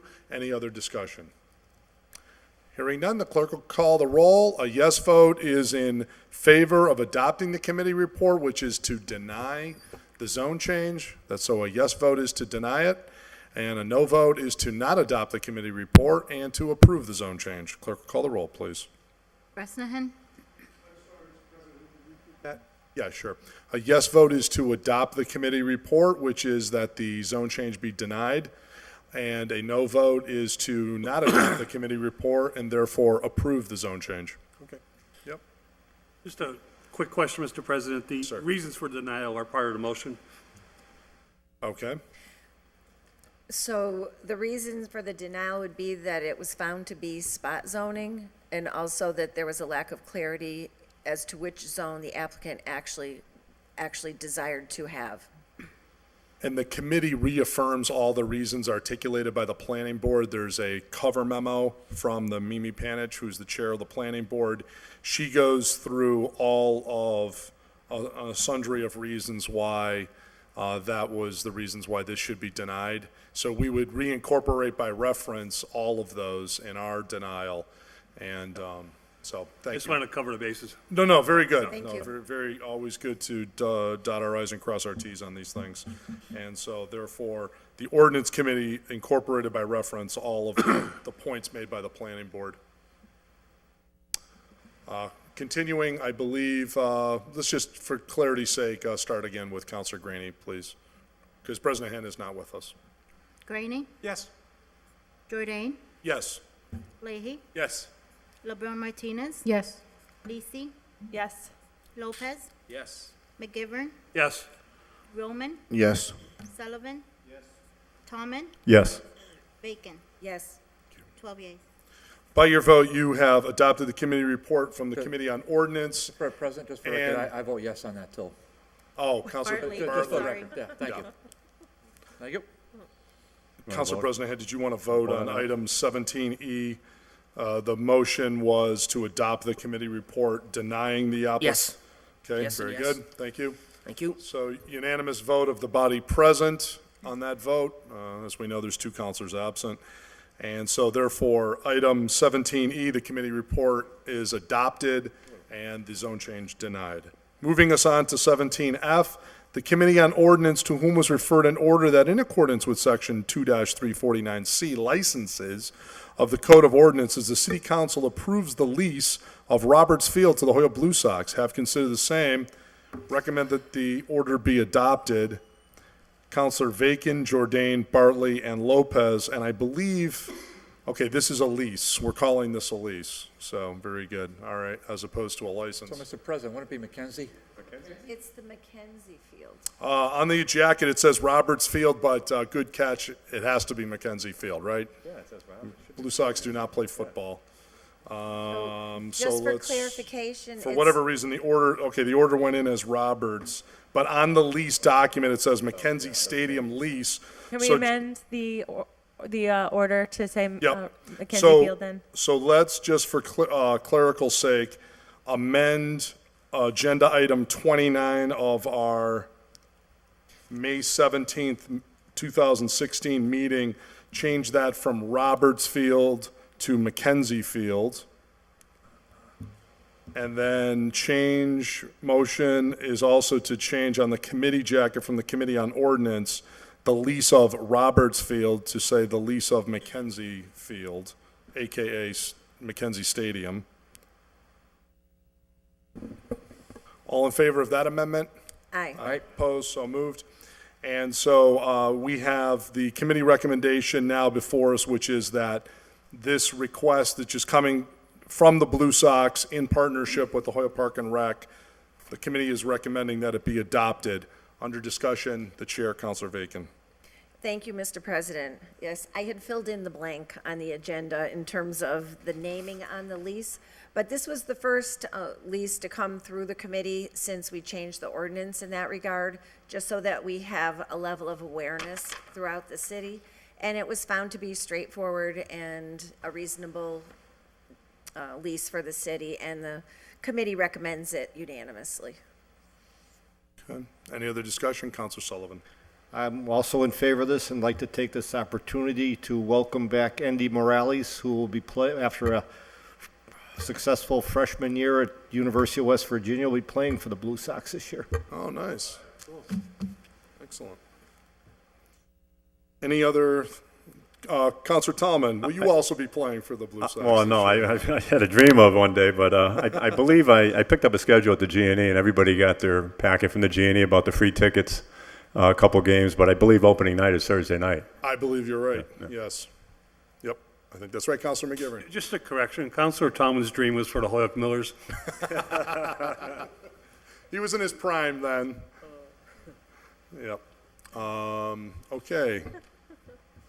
All's well with this, all right. Since this is a interest in property, just to be careful, I think it is best that we take a roll call vote in favor of this. And so I'll ask the clerk to take a roll call vote on adoption of 17F, adopting the committee recommendation to approve this lease of Mackenzie Stadium. So moved. Thank you. Bresnahan, Yes. Graney, Yes. Jordan, Yes. Leahy, Yes. LeBron Martinez, Yes. Lisi, Yes. Lopez, Yes. McGivern, Yes. Roman, Yes. Sullivan, Yes. Tallman, Yes. Bacon, Yes. Bartley. Yes. Unanimous. By your unanimous vote, you have approved the lease of the Mackenzie Stadium for the period of time articulated to the Hoyok Blue Sox. Next up is item 17G, the Committee on Ordinance, to whom is referred an order that the City Council adopt an ordinance for water shutoff authority for the Hoyok Water Department. Have considered the same and recommend that the order be adopted. Councilors Vacan, Lisi, Jordan, Bartley, and Lopez.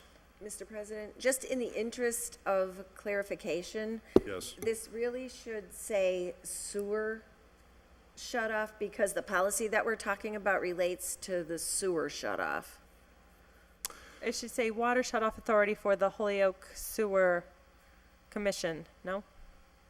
Well, Well, the clarification that's been given to us from our legal counsel is that we are passing an ordinance for sewer disconnection and that the water shut-off is a part of implementation of the policy of the sewer shut-off. how about we say even, Suspend the rules and ask Kara to approach.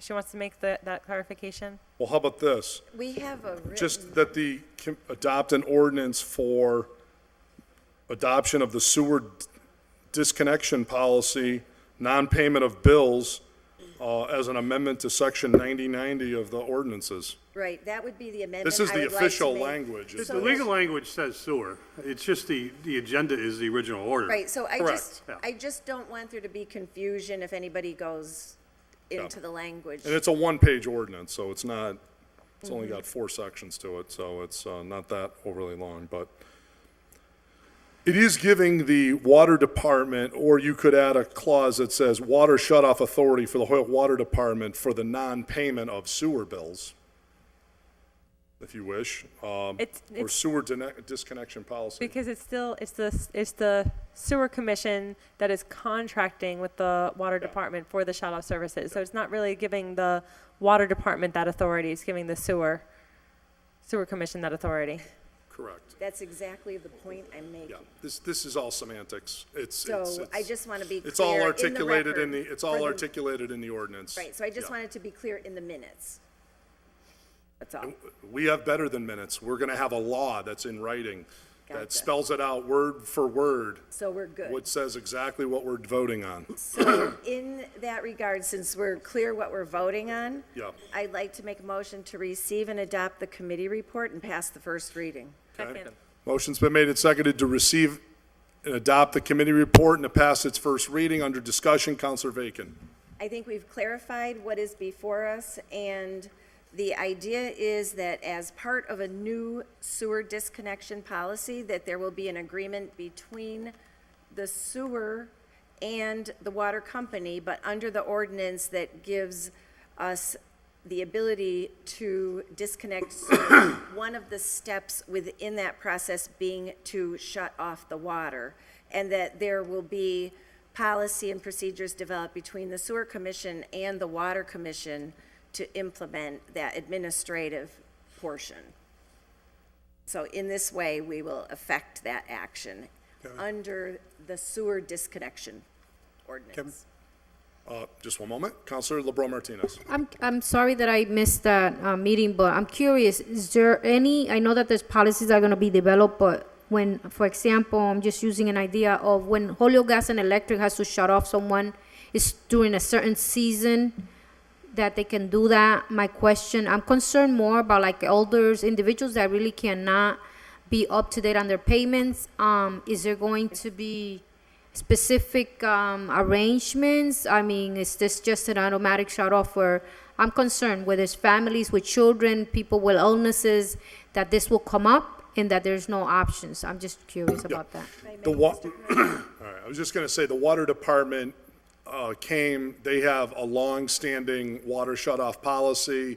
It's very articulate. It has a whole number of notification procedures, certain times of the years that they do and do not terminate service. All of the thing, they made a whole presentation on it. The expectation is that they're going to follow that exact same protocol for water shut-off as a result of when they're requested to do so by the sewer department. Okay, thank you. Okay. Counselor Bacon? Yes, and there are a number of opportunities given to folks to come in and resolve the problem, and there is a timeline, so it's not a short cutoff with no opportunity. Thank you. Yep. And to enter in, there's procedures on payment agreements, all that kind of stuff. Counselor Graney? Yeah, I'm in favor of this, certainly, and the majority of people out there, people have been clamoring for this for a long time. They can't understand why we can't collect $900,000 in back sewer fees. Well, this should ameliorate that situation and make the residents who aren't there paying their sewer bills in a timely fashion very happy. Right. Counselor McGivern? I'd just like first to commend the ordinance committee, the makers of the order, Mr. President, for you for fighting so diligently and working with the water department to get the sewer department the ability, once we adopt this language, to shut off sewers in terms of the way by shutting off water itself. The promises were made to Councilor Brown Martinez's question that the water department has a policy that sets up a way to work individually with the shut-off notices and to look for hardships and to work with them. The idea is to get people back online, not keep them offline, because the water department wants to sell water, and we need every dollar we can to keep the sewer treatment plant going forward.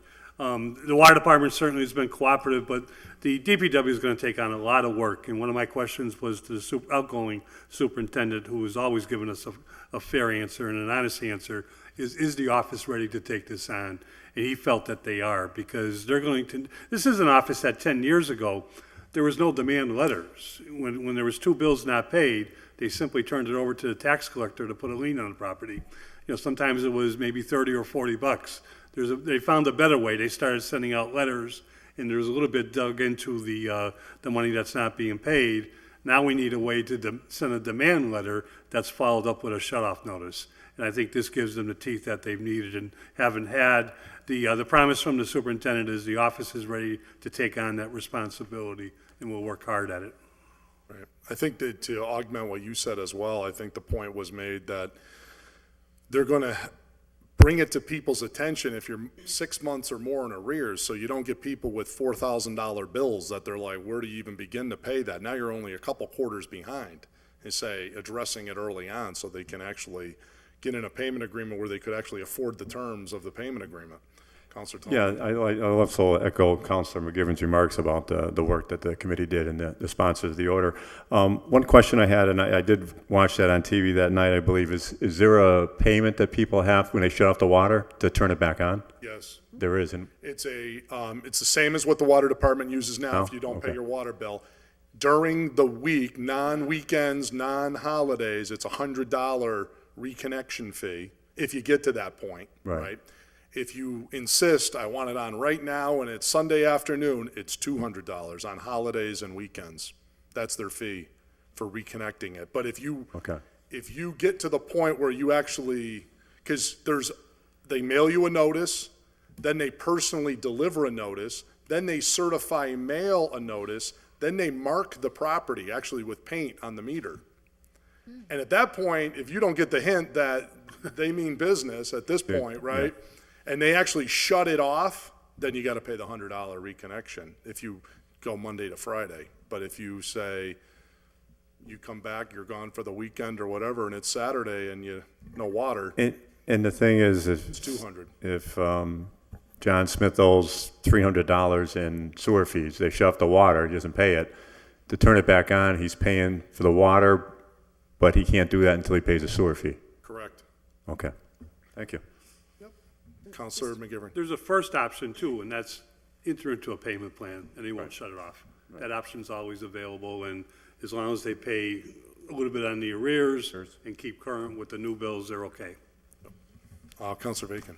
And I would just like to note the collaboration between the two departments, and I think it's a great credit to them and the city that they're coming together to work this out in a way that's going to benefit the whole city. So kudos to them. Thank you. Just a great job. Law Department did a great job. Dave Conti, great job. Bill Fuqua, great job. Everybody was fantastic. Yeah. Any other thoughts, comments, questions? Okay. All in favor of adopting the first reading? Aye. Opposed? So moved. Motion to pass the second reading? Okay. Second. Motion's been made and seconded to adopt the second reading. Any discussion? Hearing none. All in favor? Aye. Opposed? So moved. Motion that the passage be ordained. Okay. Motion has been made that the passage be ordained. There is no further discussion. The clerk will call the roll. A yes vote is in favor of adopting the ordinance change, and no vote is to deny it. Bresnahan? Yes. Graney? Yes. Jordan? Yes. Leahy? Yes. LeBron Martinez? Yes. Lisi? Yes. Lopez? Yes. McGivern? Yes. Roman? Yes. Sullivan? Yes. Tomlin? Yes. Bacon? Yes. Bartley? Yes. Unanimous. By your unanimous vote, you've adopted the new ordinance. And just in closing out the committee, I just want to thank the committee. We've had a lot of intense work lately, and I just appreciate all the work of the committee members. Thank you. We're now off to the Finance Committee reports, and tonight, standing in for Counselor McGee, who had to be away on a family matter, we have the Vice Chair, Counselor Tallman. We appreciate him stepping up. And we lead off with item number 18A. The Committee on Finance, to whom was referred a secondhand application for Lulika Rivera of 399-403 Hillside Avenue, have considered the same, recommend that the application be approved. Counselors Tallman, Leahy, Bacon, and Lopez. I'd like to receive and make a motion to pass the first reading. Okay, motion's been made and seconded to receive the committee report and to adopt the secondhand application for Ms. Rivera. Under discussion, Counselor Tallman. Yes, first of all, I'd like to thank Councilor McGee for the notes he sent up from Philly. This is a secondhand license for 68 Cherry Street. This is the old, I believe it was Domino's or a mattress center coming down right by Hillside. And she's just looking to rent the building and using it to sell used appliances out of that space. And the owner, all taxes are paid on the building of the owner of the building. And the vote was 5-0 for that by the Okay, very committee. good. Thank you. Any discussion? Hearing none, the clerk will call the roll. A yes vote is in favor of adopting. Are we supposed to make a, Just one reading on that. just one on, okay. Yep. Okay, not a second, okay. No second reading on that. Clerk will call the roll. A yes vote is in favor of adopting the committee report and granting Ms. Rivera this secondhand license application. A no vote is to deny it. Bresnahan? Yes. Graney? Yes. Jordan? Yes. Leahy? Yes. LeBron Martinez? Yes. Lisi? Yes. Lopez? Yes. McGivern? Yes. Roman? Yes. Sullivan? Yes. Tomlin? Yes. Bacon? Yes. Bartley? Yes. Unanimous. By your vote, you've approved her application. Next up is item number 18B, which is a financial transfer, which will require two readings. The Committee on Finance, to whom was referred a financial transfer request in the amount of $770 from overtime to education and training. Have considered the same, recommend the order be adopted. Councilors Tallman, Leahy, Bacon, and Lopez. Make motion to receive and pass the first reading. Okay, motion's been made and seconded to receive and adopt the committee report and to pass its first reading. Under discussion, Councilor Tallman. This is money that's out of their budget, the clerk's office, out of the overtime money for education training. Councilor Leahy brought this up, and it's for early voting, and I believe it's for 4 of the employees to go to a training session in June for early voting training. Mm-hmm. Okay, any questions? All in favor of passing the first reading? Aye. Opposed? So moved. Make a motion to pass the second reading. Okay, motion's been made. Is there a second? Second. Second to pass the second reading. Any discussion? Hearing none, the clerk will call the roll. A yes vote is in favor of adopting the transfer of $770. A no vote is to deny it. Bresnahan, Yes. Graney. Yes. Jordan, Yes. Leahy, Yes. LeBron Martinez, Yes. Lisi, Yes. Lopez, Yes. McGivern, Yes. Roman, Yes. Sullivan, Yes. Tallman, Yes. Bacon, Yes. Bartley. Yes. Unanimous. By your vote, you've approved the transfer. Item number 18C is a report from the Committee on Finance, to whom was referred a financial transfer request in the amount of $17,000 to move from pay motor equipment repair and pay heavy equipment repair to unemployment. Have considered the same, recommend that the order be adopted. Councilors Tallman, Leahy, Bacon, and Lopez. Make a motion to pass the first reading. Okay, motion's been made and seconded to receive the committee report and to pass the first reading. Under discussion, Councilor Tallman. Yeah, this was taking out of the DPW account, $17,000 for motor equipment repairs, and put into unemployment. That was a shortfall this year. Was there any discussion why on the unemployment running so high? Or? Yeah, no, I think last year was quite a higher number, I believe, of that amount. And I don't know if it was our acting auditor explained it to us that the money was short, and it's not unusual for this amount at this time of year to be short. Okay. Councilor Sullivan? I'm just curious why we've got that much money this late in the year still available in motor equipment repair, when we just spent last week looking at all these requests for much needed increases in repairs on motor vehicles and stuff. How is there money still left over? Were the positions vacant for a portion of the year? I think there was something. I think that's what Bill stated, that there was a part of the year the money was there was a employee that wasn't there or whatever, and there was some of the transfers we have today actually came from Bill's excess money that he had left over to help out with the other city budgets. Okay. Councilor Bacon? And my recollection is that most of the unemployment was related to the schools, and so it was a transfer to cover some of that. Mm-hmm. Which does count towards net school spending, by the way. So count that. Yeah. Took us a year and a half to determine that, huh? Yeah. You asked that question, I don't know how many years, and they never gave you a straight answer until the last year, and then you finally got your answer. Okay, any other thoughts, comments, discussion on this? All in favor? Oh, I'm sorry, Councilor Sullivan. Just a question, and what happens if we don't transfer it to unemployment? Stays in those pay lines. Stays in that line, yeah. And But it it goes What back happens to to the the general unemployment account? The unemployment, I guess somebody will be short. They'll be short. I don't know where they get the money from, right? Bill had the extra money in his account, and that happens at the end of the year, and the money would normally get changed over and put into the general fund at the end of the year if there's excess funds. So he's trying to help out a couple of the different departments here with the money with a person that was extra money because the person wasn't working for a portion of the time, to go in to help out different areas that are in a deficit. So, but the money would normally go back into the general fund. Okay. Councilor LeBron Martinez? So the money went back to the general fund, and that's how it's being determined? I didn't get that part. Oh, yeah. No, What Councilor Sullivan's question is, if we deny this, what will happen to these funds? And the answer is they'll stay in those two pay lines, And then come June 30th, they will revert into free cash. Well, that wasn't my question. Oh, it wasn't. I apologize. That I'm was my asking- interpretation of your question. What was your question It's then? not what happens to the money, what happens to the deficit in the unemployment? Are there some unemployed people that don't get paid? Or, you know? Councilor McGivern, you want to take a crack at that? The unemployed people have gotten paid. There's a good possibility the city could be fined if the money's not appropriated. I shouldn't say appropriated, but if the money is not available to pay the unemployment people.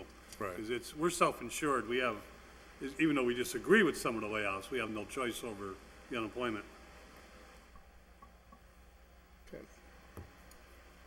Okay. Good answer. On that note, all in favor of passing the first reading? Aye. Aye. Opposed?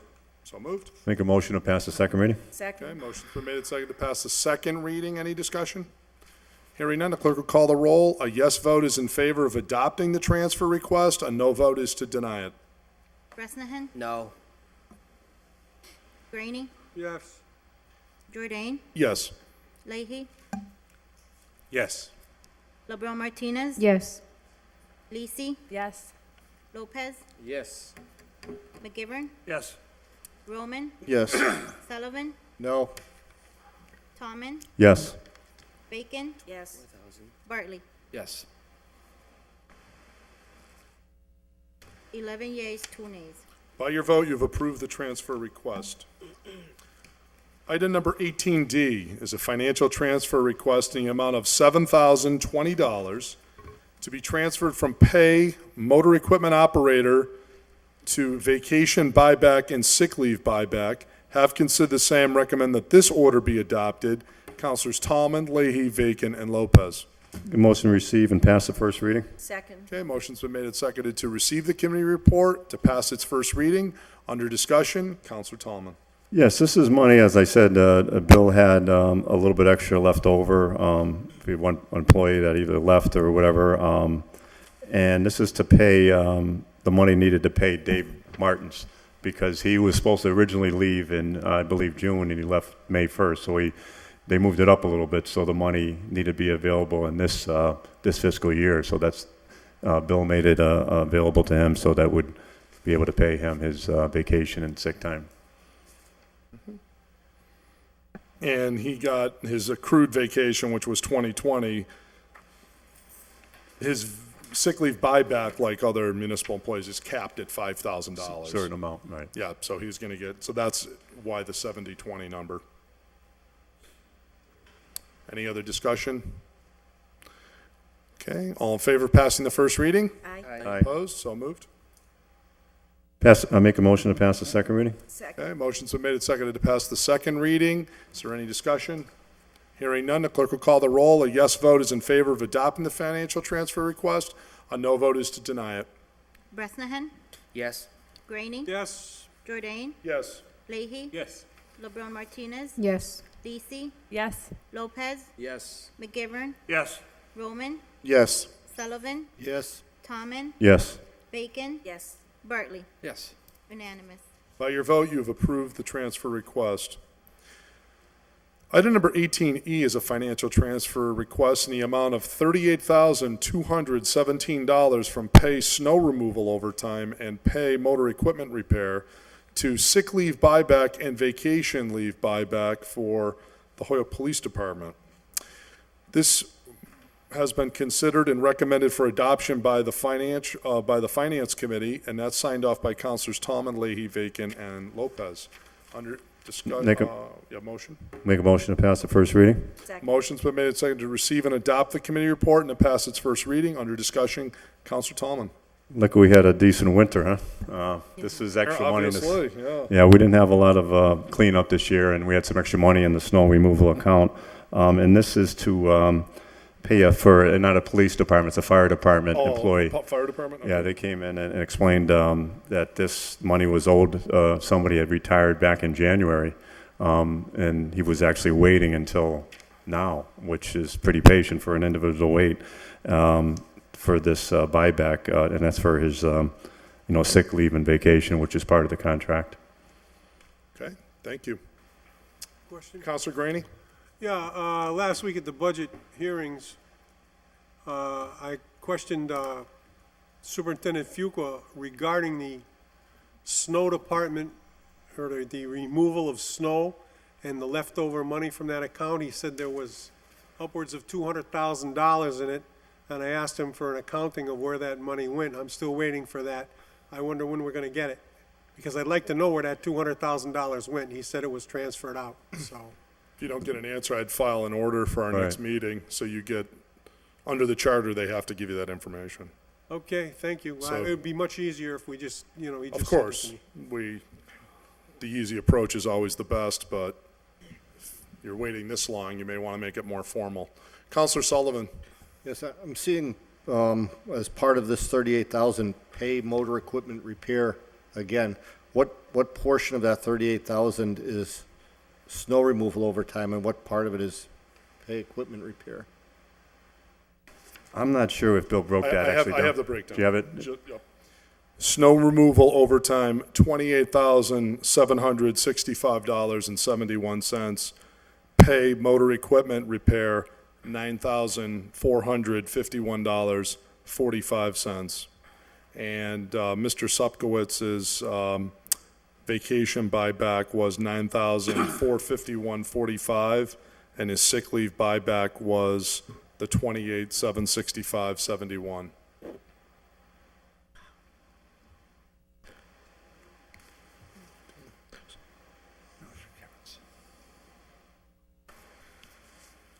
Okay, Councilor Bresnahan? Just want to point out that that's approximately $63,000 that Bill Fuqua had. We had snow. Where would this money be coming from? So when we talk about everything's green and balanced, it's like $62,000. If we had to fix a couple dump trucks, or we had a little bit of snow, the firefighter's not getting paid. Neither is the unemployed folks. So thank you very much to Bill. And for heaven, for not making it snow. Right? Kudos. Thank you, God. Anybody else? Okay. All in favor of passing the first reading? Aye. Aye. Opposed? So moved. Make a motion to pass the second reading. Second. Okay. All in any discussion on second reading? Hearing none, the clerk will call the roll. A yes vote is in favor of adopting the committee report. A no vote is to deny. Bresnahan? Yes. Graney? Yes. Jordan? Yes. Leahy? Yes. LeBron Martinez? Yes. Lisi? Yes. Lopez? Yes. McGivern? Yes. Roman? Yes. Sullivan? Yes. Tommen? Yes. Bacon? Yes. Bartley? Yes. Unanimous. By your vote, you've approved the transfer request. Item number 18F is a report from the Committee on Finance, to whom was referred a financial transfer request in the amount of $6,110 from Veterans Benefit Direct to Pay Head Clerk. Have considered the same. Recommend that this order be adopted. Councilors Tallman, Leahy, Bacon, and Lopez. Make a motion to pass the first reading. Okay, motion's been made and seconded to receive and adopt the committee report and to pass the first reading. Under discussion, Councilor Tallman. Yeah, we had Jim Mahoney come in, and as part of his reorganization at the office, the position, the clerk position is part-time, and he ended the investigator position and adding a full-time veteran position and head clerk. So with the reorg, this position wasn't, the vet position wasn't fully funded. And I was concerned with the money coming from veterans benefits to pay, veterans, for widows' expenses, medicine, funerals. And he did state that he had enough in the veterans benefit direct for the remainder of the year, which is, about 3 weeks. So we're all happy with that. We voted 5-0 on that transfer. Okay. Any discussion of that? Hearing none. All in favor of passing the first reading? Aye. Opposed? So moved. Motion to pass the second reading? Second. Okay, motion's been made and seconded to pass the second reading. Is there any discussion? Hearing none, the clerk will call the roll. A yes vote is in favor of adopting the financial transfer request. A no vote is to deny it. Bresnahan? Yes. Graney? Yes. Jordan? Yes. Leahy? Yes. LeBron Martinez? Yes. Lisi? Yes. Lopez? Yes. McGivern? Yes. Roman? Yes. Sullivan? Yes. Tommen? Yes. Bacon? Yes. Bartley? Yes. Unanimous. By your unanimous vote, you've approved the transfer request, and we did not have any public safety, public service, DGNR, charter and rules, or joint committee of school committee and city council reports for this particular meeting. And I would note, Chairman Roman, your much coveted addition to the agenda here is now on there. Joint Committee of School Committee and City Council reports is there now. Having said that, we now move over to motions, orders, and resolutions. First up is an order, comes to us by way of Councilor Leahy, marked item number 24, introduced by himself, Councilor Leahy, ordered that the fire department, through its alarm division, give the Honorable Holyoke City Council report on which fire alarm boxes are working and which ones are not.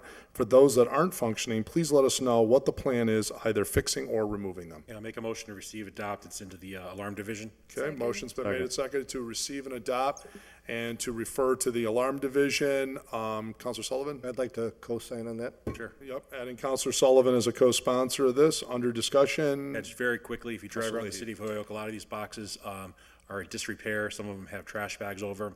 Some of them are knocked down. It's, quite frankly, it's a complete eyesore. The second thing is it could be a complete liability for the city as well. For instance, one of my constituents has one outside of their house, and it doesn't work. And God forbid, if something happened, he ran out, and he thought that the city of Holyoke could respond to some sort of call, and it doesn't. That's not a good thing. So we'll talk more about it in committee. And of course, the other question is, how much are we spending? I don't know if you want to add that on. Maybe that'll be in the report, but how much are they spending to maintain these things? Good question. There's quite a number of them. I know we asked in committee, and we sort of got the "we'll get back to you" answer. But Councilor Sullivan, did you want to make a point on that? Yeah, no, exactly what you're saying. We asked that during the budget hearings. Also, I've done a little research on my own, and it appears to me that the last time a call box was pulled and the alarm came in before the 911 call was in 1996. Interesting. 20 years, okay. Obviously, with the advent of cell phones, I wonder what dates these boxes were, some of these originally installed. I can only imagine. Probably antiques. Yeah. I make a motion. 30s, yeah. yeah. Public safety. Maybe we can call the American Pickers. Absolutely. So motion is to receive, adopt, refer to the to the Fire Department Alarm Division with a copy to the Public Safety Committee for follow-up. Thank you. All in favor? Aye. Opposed? So moved.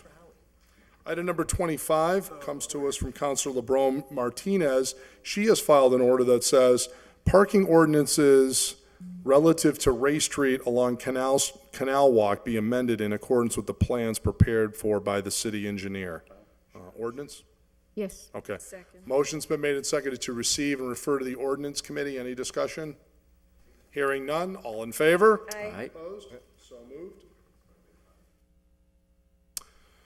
Item number 26 is an order introduced by Councilor Lisi, ordered that the City Council approve and ratify an agreement between the City of Holyoke and Din Brothers, Inc., and in accordance with Mass General Law, Chapter 59, Section 38H, for the payment of alluvial taxes of certain personal property tax obligations for a solar facility located on the property at Babala Road, map 176, parcel 34, Holyoke, Mass.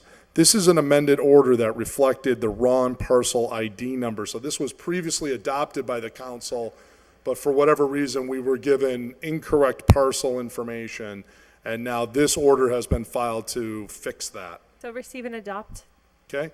Motion on the floor has been made and seconded to receive and adopt under all the other same terms, same everything in the original pilot agreement. We don't have the agreement attached here, but we did originally, so it'll be all the same of everything. That has been made and seconded. Any discussion? Okay. Clerk will call the roll. A yes vote is in favor of adopting item 26, a no vote is to deny it. Bresnahan? No. Graney? Sorry, I wasn't listening. This is the solar pilot for Din Brothers property located on Babala Road. No. Well, can you just restate the full comment that you made, considering that he didn't? The parcel number was wrong on the past order that was approved by the council. I believe it passed with a strong majority anyway. Right. These were non-controversial. We are reauthorizing the pilot with this new ID. The reason it was adopted by the council, I don't know if you, whoever, I mean, if you were against it before, I would assume you're still against it.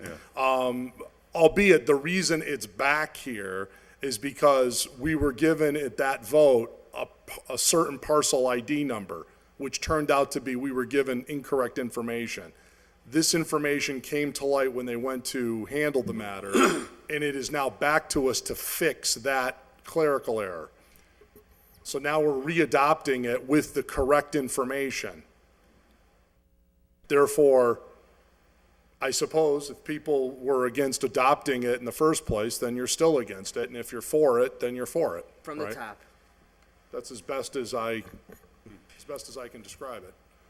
Counselor Bacon? I just wanted to note that this pilot was in the industrial zone, not the residential zone. There were 2 in By way of industrial zones information. and 3 in residential zones. The 2 industrial zone ones were voted out of the committee. This was one of the 2. The 3 residential ones are still in committee. Okay? Does that help? Yeah. Okay. Counselor Bresnahan, do you want to change your? He's now changing his vote to yes. Counselor Graney? No. Counselor Graney staying with the no vote, and that would make me the next person, I think. Jordan, yes. Yeah, yes. Leahy? Yes. LeBron Martinez? Yes. Lisi? Yes. Lopez? Yes. McGivern? Yes. Roman? Yes. Sullivan? Yes. Tomlin? Yes. Bacon? Yes. Bartley? Yes. 12 yeas, 1 nay. By your vote, you've approved the change and the adoption of that pilot as amended.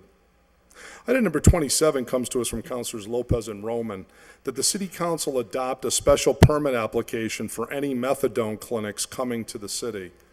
Ordinance? Yes, please. Second. Okay. Motion's been made and second to receive item number 27 and refer it to the Committee on Ordinance. And it should be noted, Counselor, Madam Chair, I just remembered, so I'm going to say it before I forget what the other phone call I got today was. There is an application coming in for the next meeting for a medical marijuana facility. Mr. President? The applicant called me today on that and said there will be an application coming in for a medical marijuana facility, and before I forget, I said, well, I will tell the chairman of the ordinance committee, because So now that's we where know. that type of thing goes. Under our medical marijuana ordinance, and it is to be located in Springdale, if the Ward 2 counselor, under discussion. Thank you, Mr. Chairman. Yes, the applicant reached out to me as well, so Good. yes. Glad you got that phone call. Yep, but with regards to this order, I think Councilor Lopez, this again came out of the neighborhood association meetings that have been going on for the last year. I received an email, phone call at the beginning of my term from the city's Economic and Planning Development Office saying, hey, there's a new methadone clinic that's going to open up in this facility. How do the neighbors feel? We've tried on several attempts to reach out to the building landlord, and thank you to Councilor Lopez for doing his work on his end. We've heard nothing back, and the constituents and the abutters and the neighbors and residents just want to have a say, and we feel that this process should be in any neighborhood because for what the feedback that I got as the ward council was, hey, everything could be in order and they can open up shop tomorrow, and the owners find it's in the right zone, but we feel that the residents and taxpayers of the city should have an option, and for good or bad, there's already a good clinic at Providence. To have literally another one right up the road, less than 2 miles away, we feel that it's redundant and not necessary. Thank you. Okay. Mr. President? Counselor, in fairness, Counselor Oh, yeah, Lopez okay. was one of the Well, co-sponsors. I Counselor just want to speak in favor of my order, but I mean, we have a lot of work to do in order to pass the special permit. So I know that this is the beginning, and Yep. I'm hoping that we will pass or adopt the special permit first before any application come forward. So. Yeah. Well, we'd have to create an ordinance that creates a special permit process. A la, what made me trigger medical marijuana is that's exactly what we did for that. Yes. And we created a special permit process for that, which someone is now applying for one of those special permits. Counselor Bresnahan. Just a possible friendly amendment that you include Suboxone as well, because it's another form of, getting off an opiate. So, I mean, you might want to put methadone and Suboxone, just so. I agree. So No moved. problem. All right, motion on the floor is to amend to add Suboxone to item number 27. All in favor of the amendment? Aye. Opposed, so moved. So adding Suboxone as well as methadone. Under discussion, Counselor LeBron Martinez. Yeah, with the maker of the order, if I can be added to the order? Yep. Thank you. Okay, adding Counselor LeBron Martinez as a co-sponsor of this order. All in favor of that? Aye. So moved. Okay, any other thoughts, discussion? Okay, Counselor McGivern. Just, if we could just refer a copy to the law department to see if we can regulate this type of use. Yeah. It's a medical use, I understand. I'm not in disagreement with the intent of the makers of the order, but some of these uses are not regulated through a zoning special permit, cannot be regulated. Yep. I'm sure the ordinance committee is going to have to draft the whole thing, so. Or they do too much work. We might want to Yeah. get a So- quick answer. Second. Motion on the floor is to, and I'll help make this a little bit easier, motion on the floor is to send to the ordinance committee with a copy to the law department to review in anticipation of a future meeting. If there's no other further discussion, all in favor? Aye. Opposed? So moved. All right, item number 28, it comes to us from Counselor Lopez that the city solicitor or school department receiver provide a copy of the school department 57 Suffolk Street lease to the city council. Receiving, adopt, and send to the To- city solicitor and the school Second. department. Do you have that, Kara? No, okay. So, probably then to the school receiver then, if Yep. Kara doesn't have it. Mr. President? Yes. Councilman. With the maker's permission, can you also send a copy to the joint committee? We're bringing that up in discussion with the receiver as well. Okay. So motion on the floor is to adopt, refer it to the school department receiver with a copy back to the city council and the joint committee. Any discussion? No? All in favor? Aye. Opposed? So moved. Let me just get all those changes on there.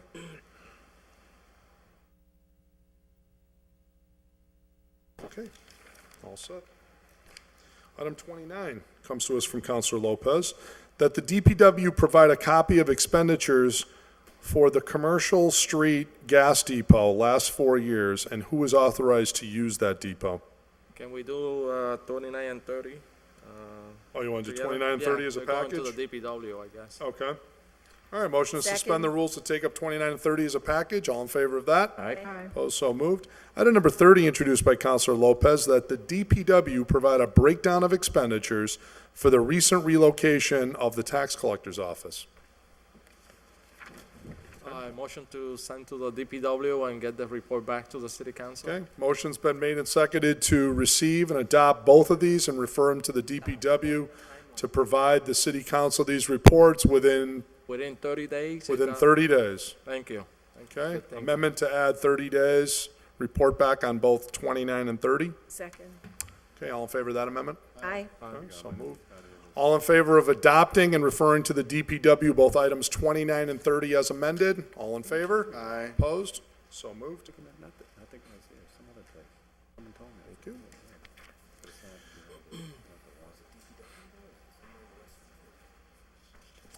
Item number 31 is an order introduced by Counselor Lopez that a handicap parking space located at 77 Newton Street be moved to the disabled person's address at 79 Newton Street. This request came from the handicap owner. The current parking space is located in the wrong location by 20 or 30 feet. Ordinance? Yes, With a please. copy to the Disabilities Commission? Yes, and Second. also LeBron Martinez should be added to this order. Okay, adding Counselor LeBron Martinez if she Right. wishes. I also wonder, this was an order that I had filed some time ago and it got approved and they placed it on the wrong place. Before we had an incident like this on Center Street and they went and moved it and put it on the right place.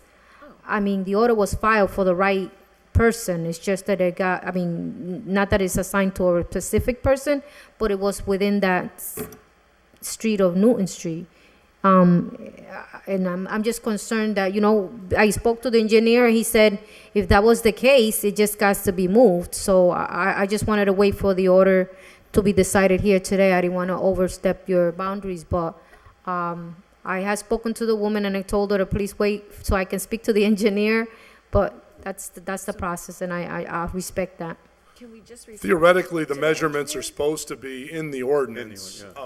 So the engineer should put the measurements in and maybe, There was an address attached. I actually Okay. specifically said an address instead of a, measurement type of thing. I don't, but I'm just saying. yeah, it sounds like a communication Right. issue, but So- I'm sure this can be easily fixed. Just so that it doesn't have to wait, I mean, for the purpose of the individual, that it doesn't have to wait, I can, if you want me to follow up, seeing that is in my ward, I'm willing to. Absolutely, I don't have a.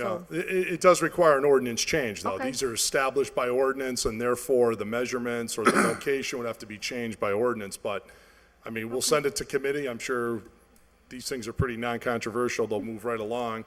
As long as, I'm assuming Disabilities Commission will take one quick look, and if they approved it the last time, I'm sure they'll approve it again. Yeah. Problem. Thank you. Okay. So motion on the floor is to receive, refer to disabilities with a copy to ordinance and the city engineer. All in favor? Aye. Opposed? So moved. Motion to suspend the necessary rules, take up items number 32, 35, 39 as a package. And 40. And 40, yes. Okay, 32, 35, and 40? 39 and 40. 39? Okay. Motion is to suspend the rules to take up items 32, 35, 39, and 40 as a package. All in favor of that? Aye. Opposed? So moved. Item number 32 is an order introduced by Counselor McGee seeking to transfer $8,561 from city auditor's pay to vacation buyback and sick leave buyback for addition, this can't be right. This says for Dave Martin's buybacks. We already did that. It's a one-shot deal. So that, I'm assuming is going, this is all going to finance, right? Yeah, yeah, yeah. Okay, all right. So they'll met that out over in finance, but that's already been adopted. Item number 35 is introduced by Counselor McGee.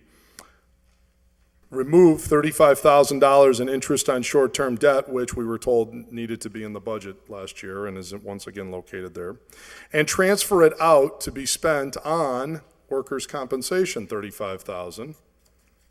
Okay. 39. Transfer out $26,065 from assistant treasurer pay and construction inspector pay, $26,065, and give that to workers' compensation, $26,065. So we have quite a number of injured workers. And then item number 40 is ordered that there is and hereby appropriated by transfer in fiscal year 16, $8,561 as follows, and then there's, it's It looks like it's blank. it's the same number as this 32. Pay City Auditor The same number, yeah. Okay, so maybe this is a duplicate by accident. or triplicate. Yeah, triplicate, yeah, exactly. So, motion on the floor is to take 32, 35, 39, and 40 and refer them all to the Finance Committee. Is there any discussion? Hearing none, all in favor? Aye. Opposed? So moved. Let me just update my agenda.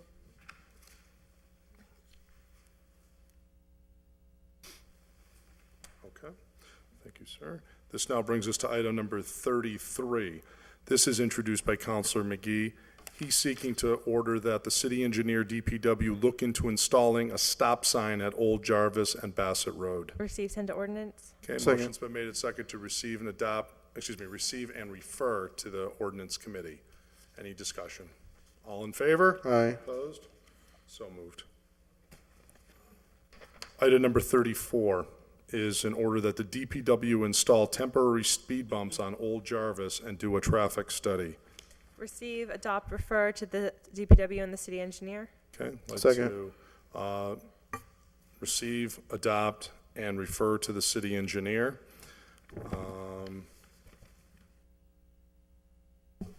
This also is Ward 6. I'm not sure, I haven't heard anybody resident-wise ask me on my side of the street if they wanted this or not, so I'm not sure I want to add my name yet to this, but sounds like something that would be good, speeding-wise there on Old Jarvis, but not having spoken to anybody.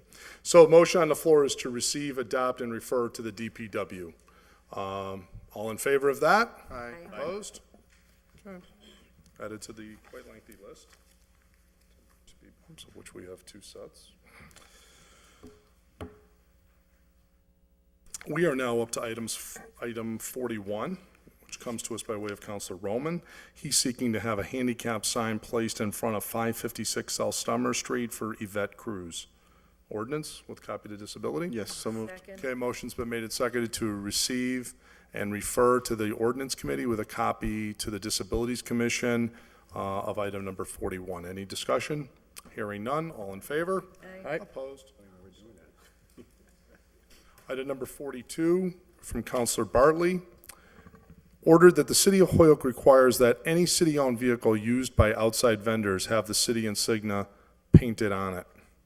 Could that go to public safety, please? Okay, motion has been Second. made and seconded to receive and to refer to the to the Public Safety Committee. Any discussion? Yeah, I'd like to have somebody from DPW and/or the United GDF Water? Suez come and explain to us why city-owned vehicles are fully painted over with GDF Suez insignias and logos, and why the City of Street Holyoke sweepers logo and is not things of that on, nature. is Yeah. not on city-owned property. Thank you. Any other questions? Okay. Yes, Councilor LeBron Martinez. At one point, didn't Soto, I believe, Councilor Soto requested also some unmarked cars to be marked with the, no, I mean, certain marked cars, but city cars or city properties to be with the logo? I think that order was somewhere here, right? Right. Yes, we actually have an ordinance on that, and it articulates which certain vehicles have to and don't have to have city insignia. I know there was a long time controversy related to the mayor's car, and we felt that the mayor should be very proud to have the insignia of the city he represents on his vehicle. That ultimately was changed in favor of that position. I think what we're discussing here is not only is there no insignia on the vehicle, there's some concern that there's vehicles that we've purchased that actually have no city logo on it, and it's some other company's logo on it. So I think that's even something different. What we've had in the past is no logo. Now we're going to other logos. Yeah.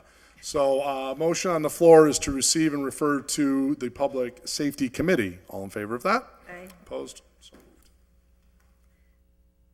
Thank you. Item number 43 comes to us from Counselor Tallman. He's seeking an order that states the City Council invite the applicant for the third assessor position into the Public Service Committee for an interview. Good order. Thank you. I'd like to co-file this with you if that's okay.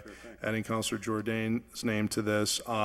We have the resume. We have that, yeah. And Was there a late filed with that? it was late filed, and if it's any way humanly possible that Public Service is meeting over the next couple of weeks, it would be kind of nice if we could bang this out for the 21st.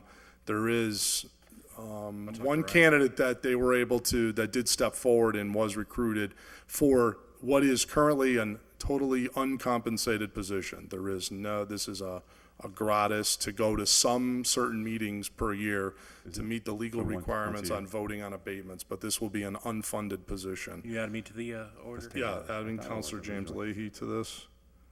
And as we know, on the outside auditors, we've been kind of getting dinged for not having an odd number of assessors, which is what the state law requires.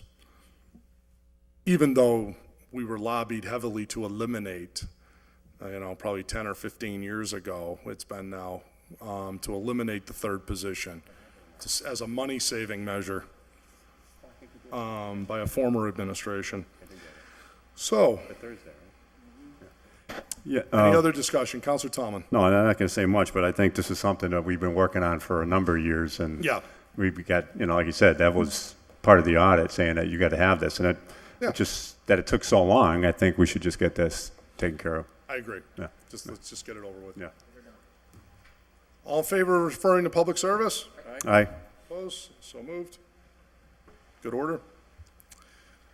Item number 44, introduced by Counselor Vacan, that no person shall be appointed to any board or commission if any taxes, sewer, water bills are unpaid. A member of any board or commission who fails to pay taxes, sewer, or water bills shall resign their seat, the treasurer or tax collector shall provide a list of the payment status of each appointed person to the city council twice a year. Ordinance?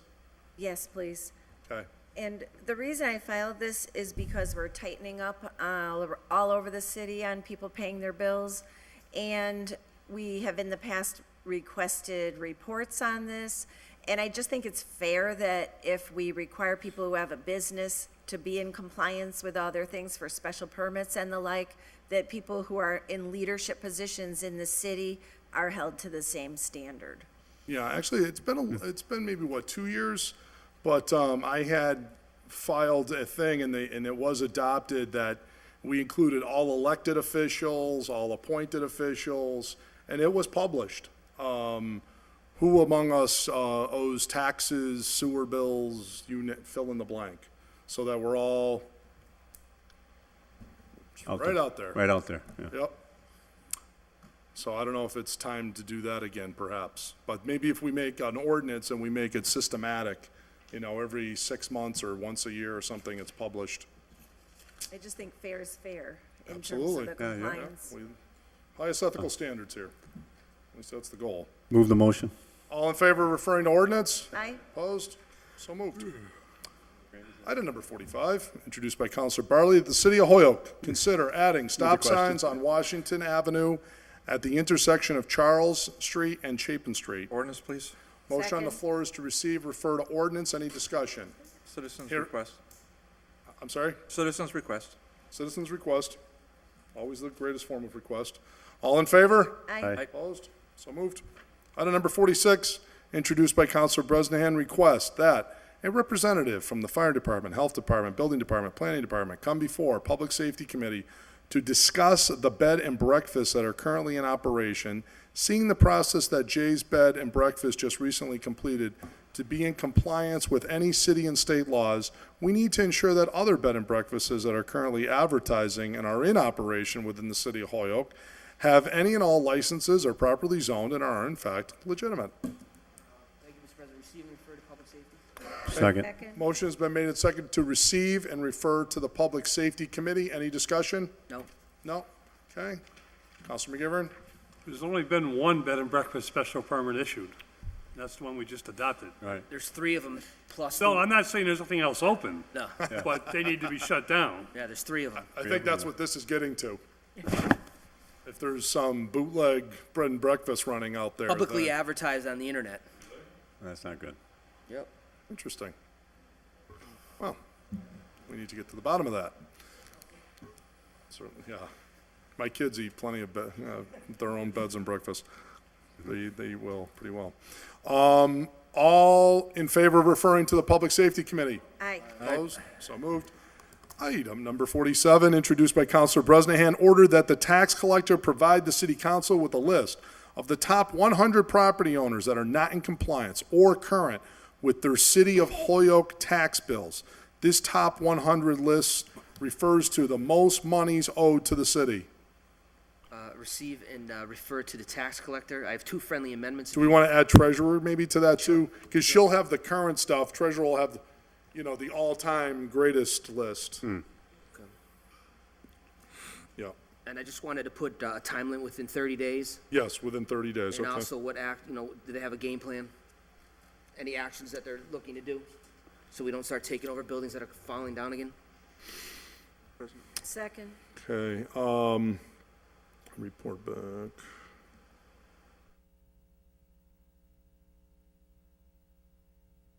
And is there a plan to collect or, okay.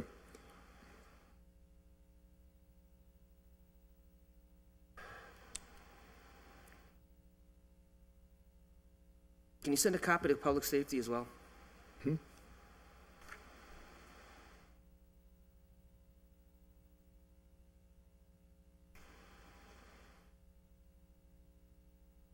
Okay. The order has been introduced by Councilor Bresnahan. I think, yeah. Simultaneously, he has made a motion that was seconded to add the word "and treasurer" after tax collector. Also, that an amendment be added to have them report back within 30 days to the city council. Also that the question also be posed to them, is there a plan to collect these monies owed?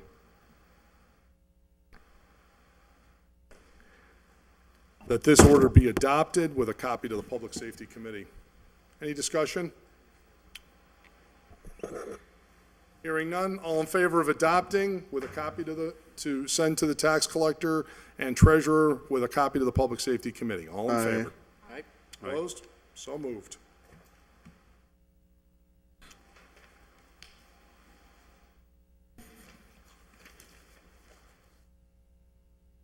Item number 48. Item number 48 is introduced by Councilor Bresnahan. Request that a 15-minute parking-only sign or verbiage to that effect be placed in front of 1373 Dwight Street in front of the Friendly Variety Store. Ordinance? Yes, sir, thank you. Okay, motion on the floor has been made and seconded to receive and refer to ordinance. Any discussion? No, sir. Hearing none, all in favor? Aye. Opposed? So moved. Item number 48, introduced by Councilor Bresnahan. Ordered that the John J. Lynch Junior High School be returned to the Hoyoke School Committee forthwith for proper disposition. Receive and refer to DGR with a copy to the Joint School Committee. Okay? Motion's been made and seconded to receive. Item number 49, referred to the DGNR Committee with a copy to the Joint Committee on City Council and School Committee. Any discussion? Would like to sign on to that? Adding Councilor Graney as a co-sponsor. Mr. President, can you add me as well? Adding Councilor Roman as a co-sponsor. Okay? Any discussion? Councilor McGivern. You send a copy to the law department to give us the procedure, if there is a procedure, for the city council to adopt something. Okay. Request of the law department to give us the return policy of said building. I think it has to be returned within 30 days. And you need To to get a full receipt. refund or just a store credit? Councilor Bartley. Yeah, I'm just going to follow up on that. Just Dr. Reich should have some input on this too, I suppose, so. I would assume he'll be invited in if there's a discussion, right? Well, yeah, I'm sure he would Oh, be, yeah. but if he doesn't have time, he should certainly render an opinion. Yep. Councilor Roman. I just want to remind the body that there's actually a motion that we sent to finance. The joint committee actually debated this. We discussed this with Dr. Reich, the joint committee with Anthony Soto, the new finance director, around 57 Suffolk versus Lynch. So there is also an order before the finance committee to invite Dr. Reich in to discuss this very topic of where the school department headquarters is. So I just wanted to remind everyone. Okay. So motion on the floor at this time is to receive, refer to DGNR with a copy to the joint committee and a copy of the law department to advise those two respective committees as well as the council as a whole as to the potential return of this property to the school department and what the precise process would be legally. Okay? And also to seek input from the school receiver as well. Okay? All in favor of that motion as amended? All in favor? Aye. Opposed? So moved. Okay? All set.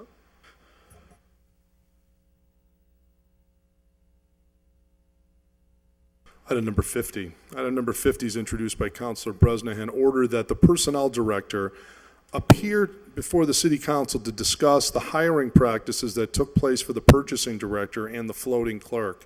Please provide all job postings for these positions, starting dates, any written contracts, all resumes received for these positions, and any and all benefits granted for these positions, adding interview times and dates for these positions as well.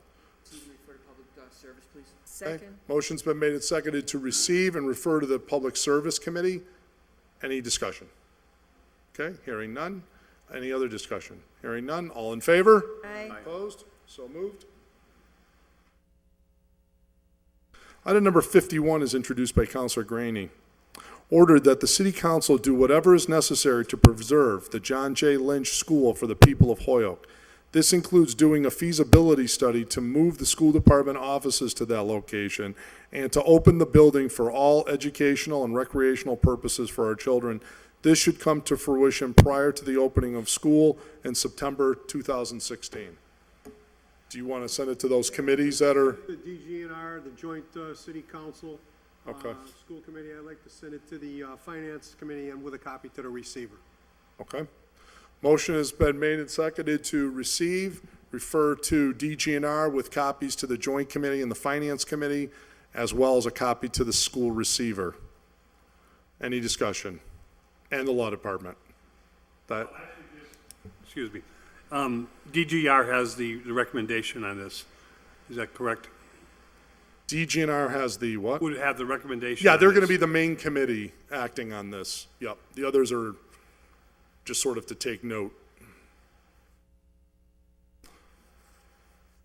Okay. So if a hearing's going to be held, it'll be at DGNR, at least at this point, unless they decide to move it. Okay.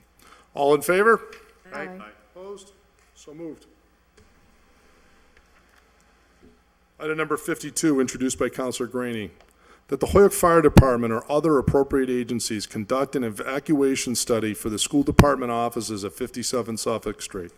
Such a study should include the serviceability of the outside fire escapes on the building. Also included in the study should be the status and condition of the elevator for handicap accessibility. Yeah, quickly, just two editorials, between Suffolk Street, such should be capital letter, new sentence, such study should be include serviceability is one word. Those are the two editorial things. I'd like to send this to public safety, to the, joint, school committee and, city council with a copy to the receiver. Do you want to send a copy to the fire department too? Yes, And perhaps the engineer? maybe the building department or engineer. Yeah, okay, or maybe building department would be even better than engineer. Okay. Okay, so the motion on the floor is to make those clerical amendments as recommended by former English teacher, Counselor Graney, and to also send those to the Emeritus. emeritus, yes. To also send it to the Public Safety Committee with a copy to the Joint Committee and with a copy also to the school receiver, the fire department, and the building commissioner. Okay? All in favor? Aye. Opposed? So moved. Kevin, was he one of your teachers? You know? Did I have you, Billy? I thought I did. No, I taught the upper classes. Just kidding, Kevin, just kidding. Oh, boy. Ouch. For friends like you. Just kidding, Kevin. Obviously, Kevin, he didn't teach debate. Don't worry, they wouldn't give me the upper kids. Let's see here. Okay, we got that under control. All right. 53, introduced by Councilor Jordan, ordered that the DPW replace the no commercial vehicle signs on Linwood Avenue so that the tractor trailers and other type vehicles stay off the street. The current ones are too faded and need replacing. DPW, please make sure there's one on both ends of the street.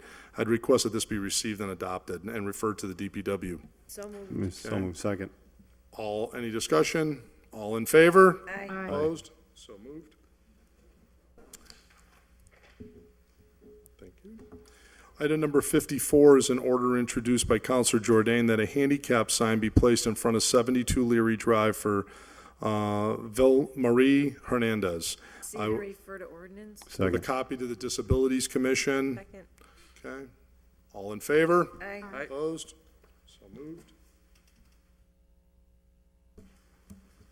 Please make me a copy of all of 54. Yep. Thank you.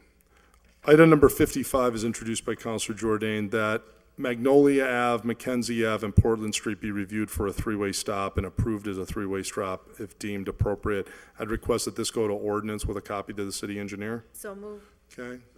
All in favor? Aye. Opposed? So moved. Item number 56, introduced by Councilors Jordan and Roman, ordered that a civilian data analyst statistician position be created in the Hoyoke Police Department. This position is vital to support grants as well as being transparent with the citizens on what there is for crime occurring inside the community. I would ask that this be received, adopted, and referred to the mayor, police chief, as well as personnel. And there you have it.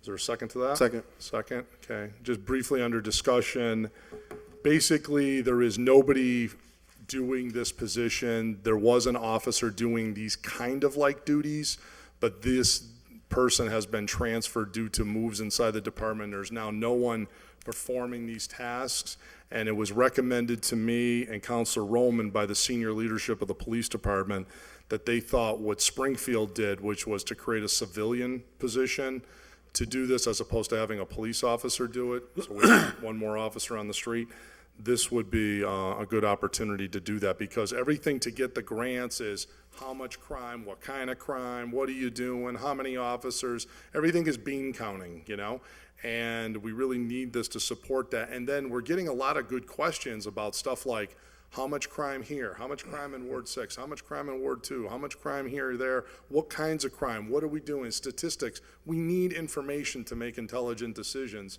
and we don't have the data that we need, and this is really important. So I know myself, Councilor Roman, have been working on this, and we hope that this will be the remedy. This certainly is what the senior leadership of the police department feels is the solution. Councilor Roman. Yes, Mr. President, I wanted to echo your sentiments and really applaud Interim Chief Duguay, who was sitting here. The biggest thing for me, and again, working in these neighborhoods, yes, crime overall is down in the city, but, you know, as my colleagues can attest to, in Churchill, South Holyoke, or even in Springdale, exactly these kinds of questions where the Springdale residents are experiencing car smashings and home break-ins, and where Churchill, we've seen an increase in gang violence and uptick.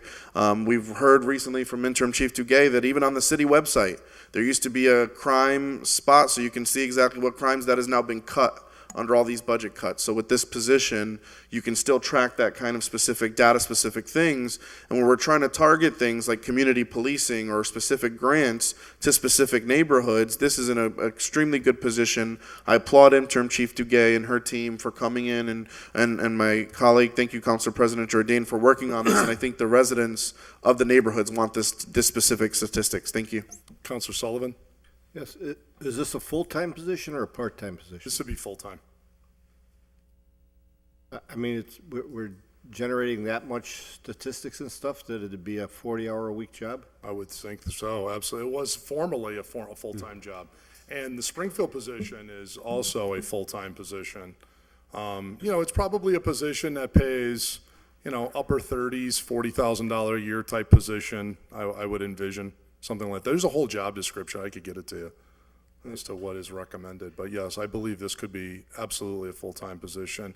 I mean, I felt at a minimum, if there was not enough work, then let's incorporate other departments as well. I mean, you've got a fire department, you've got all kinds of other additional statistics that we need. We don't have, the problem this community has from an operations perspective is we don't actually have a finance department. Say, any corporation has a finance department that says, here's a budget, here's your volumes, here's your statistics, here's where you should be doing this, and they perform and measure this against a budget.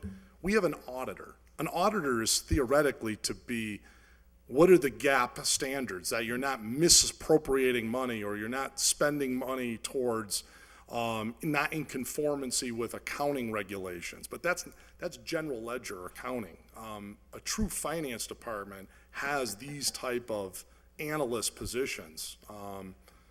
This is not even a director level position. This is an analyst position, really just a meat and potatoes bean counter who goes all about doing this type of work to support this. I'm just questioning, it's in the motion here, it's just for the police department. Correct. They suggest to me that they have plenty of work for this position to do for supporting grants for this one department. They have a lot of grants. Many of them are complex on overtime, how much they had for this, that, another, how many officers deployed, how many people did they help, how many, people did they interact with, did they do this, that, and another type of thing. But I'm happy to consider if they needed additional departments, but I feel this is warranted for just this particular department. Okay. And are there grants that aren't being applied for I mean, that this, we're this not being- clearly should go to a committee if we're gonna have a full-on discussion about this, I just think. And I concur with Mike Sullivan, I don't wanna interrupt you, but if we're gonna have this full-blown conversation about this order, Yeah, agreed. it might be better off in committee. If there's that many questions, we'll send it to committee. If there's not, then we'll adopt it. Counselor McGivern. If it's a non-union position, which I think it should be, It is non-union. then I think eventually we have to adopt an ordinance, so. Absolutely. I want to see if we want to adopt it to say this is the expression of the council. We obviously can't appropriate 10 cents without it originating from the mayor. So he's got to come forward with an appropriation to do that. In order to do that, as Counselor McGivern states, we would have to create a position, and just like we did creative economy director or things of this nature, to actually do that. But I don't want to go create the position if there's not going to be the support to even do it. And that starts with the chief executive. I wanted to express that to him, what was expressed to us. Counselor Lisi. Thank you. I would imagine that grants are getting more and more complex and want some hard data and big data behind them. And so I support this position within the police department. I also think that it's a really great idea to have it be a civilian position as opposed to a police officer because, like you said, we get one person on the street, we get another officer on the street, and at the same time, I bet you there's a lot of cost savings to have a civilian doing this type of work as opposed to a man or woman in uniform. I'll be interested in hearing more in committee about this position because I think that we could probably replicate something like this at the city level. Definitely. Counselor Bacon. Thank you, Mr. President. I appreciate the sentiment and the data that is sought in this, but in a $12 million budget, I really think the chief should be able to find the resources to allocate to support this activity. I mean, he has 4 full-time top managers working days within the department, and he has a big budget, and he's reallocated resources away from this kind of thing. So I'd be very interested to hear from him how he could reconfigure some things in his department, because there were data collection processes already going on that have just stopped and not been posted, but the systems are already there. So I would be interested in hearing back from him before we're creating a new position, but I'd like to see it to go to committee. Thank you. Okay.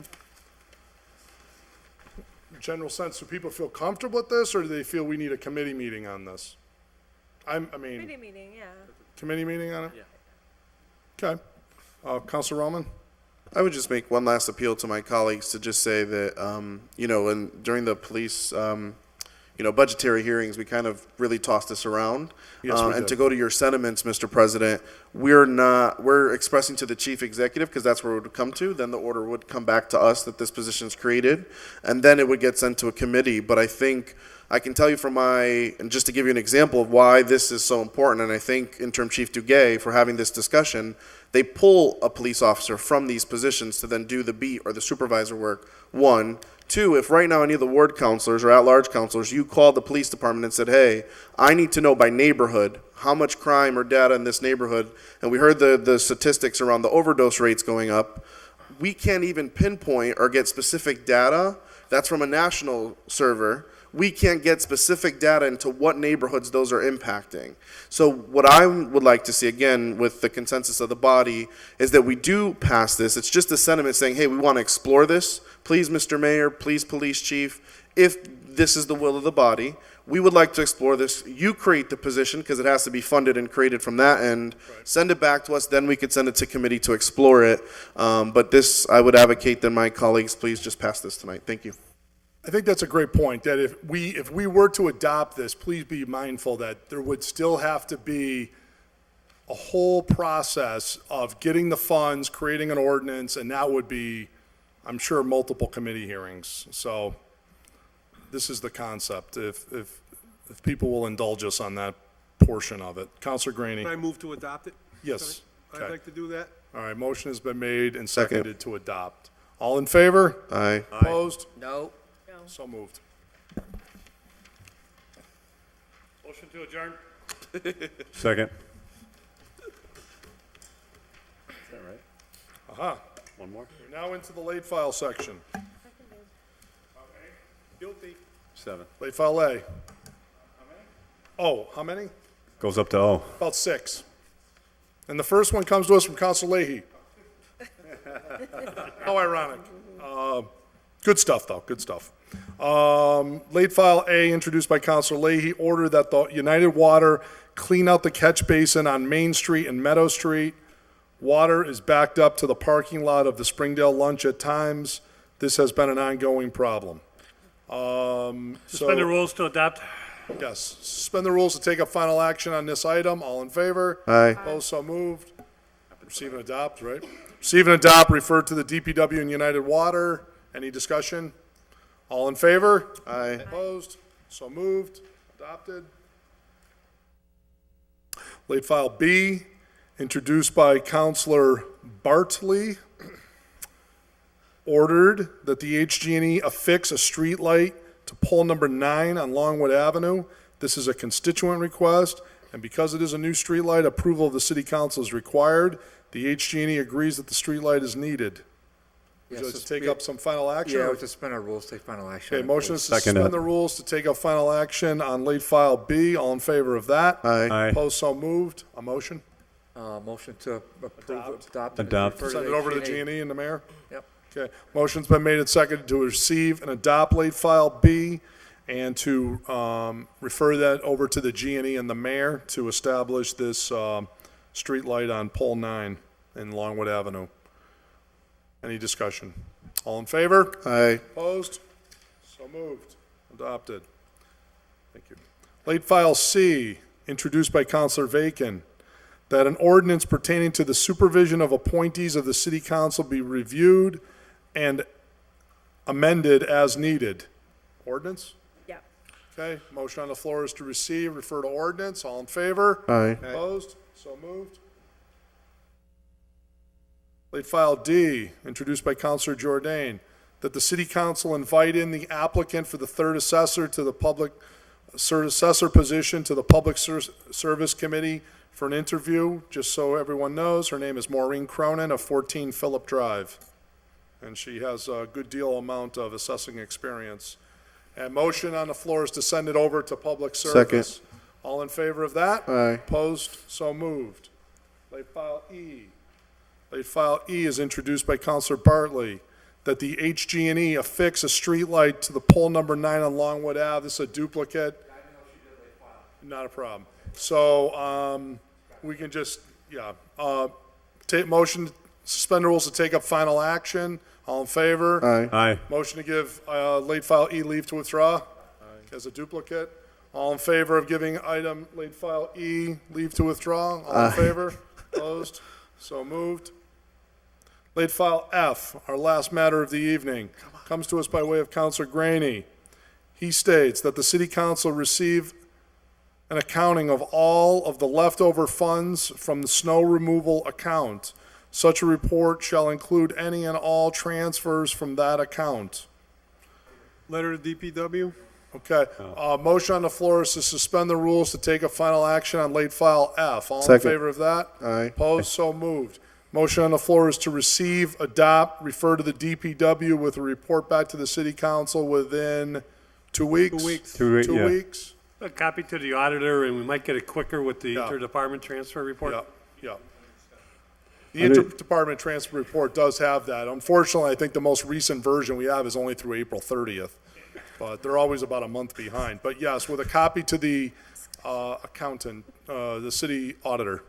I think, Yes, Counselor Tallman. if the maker of the order, if it's, don't mind if I put my name on that. Oh, certainly. I think it's very important that we should have the complete accounting of the money that is taken from that account and spread out to other, I mean, we've seen it tonight with the Finance Committee that Bill really helped out a lot of these departments that were short money, but I think the importance is to find out any of these different departments that have funds left over and they're transferred out, as Councilor Graney stated. It's very important that we see where the money goes in each of these departments, and It's I couldn't important to see answer where all the money goes. all the money goes, and Every account. I think we're going to find that out next next week when we start looking at the budget, and those 3 nights, I think, of meetings were very important. Yes. That we do our due diligence and to take care of the different things that the city actually runs on. And then money.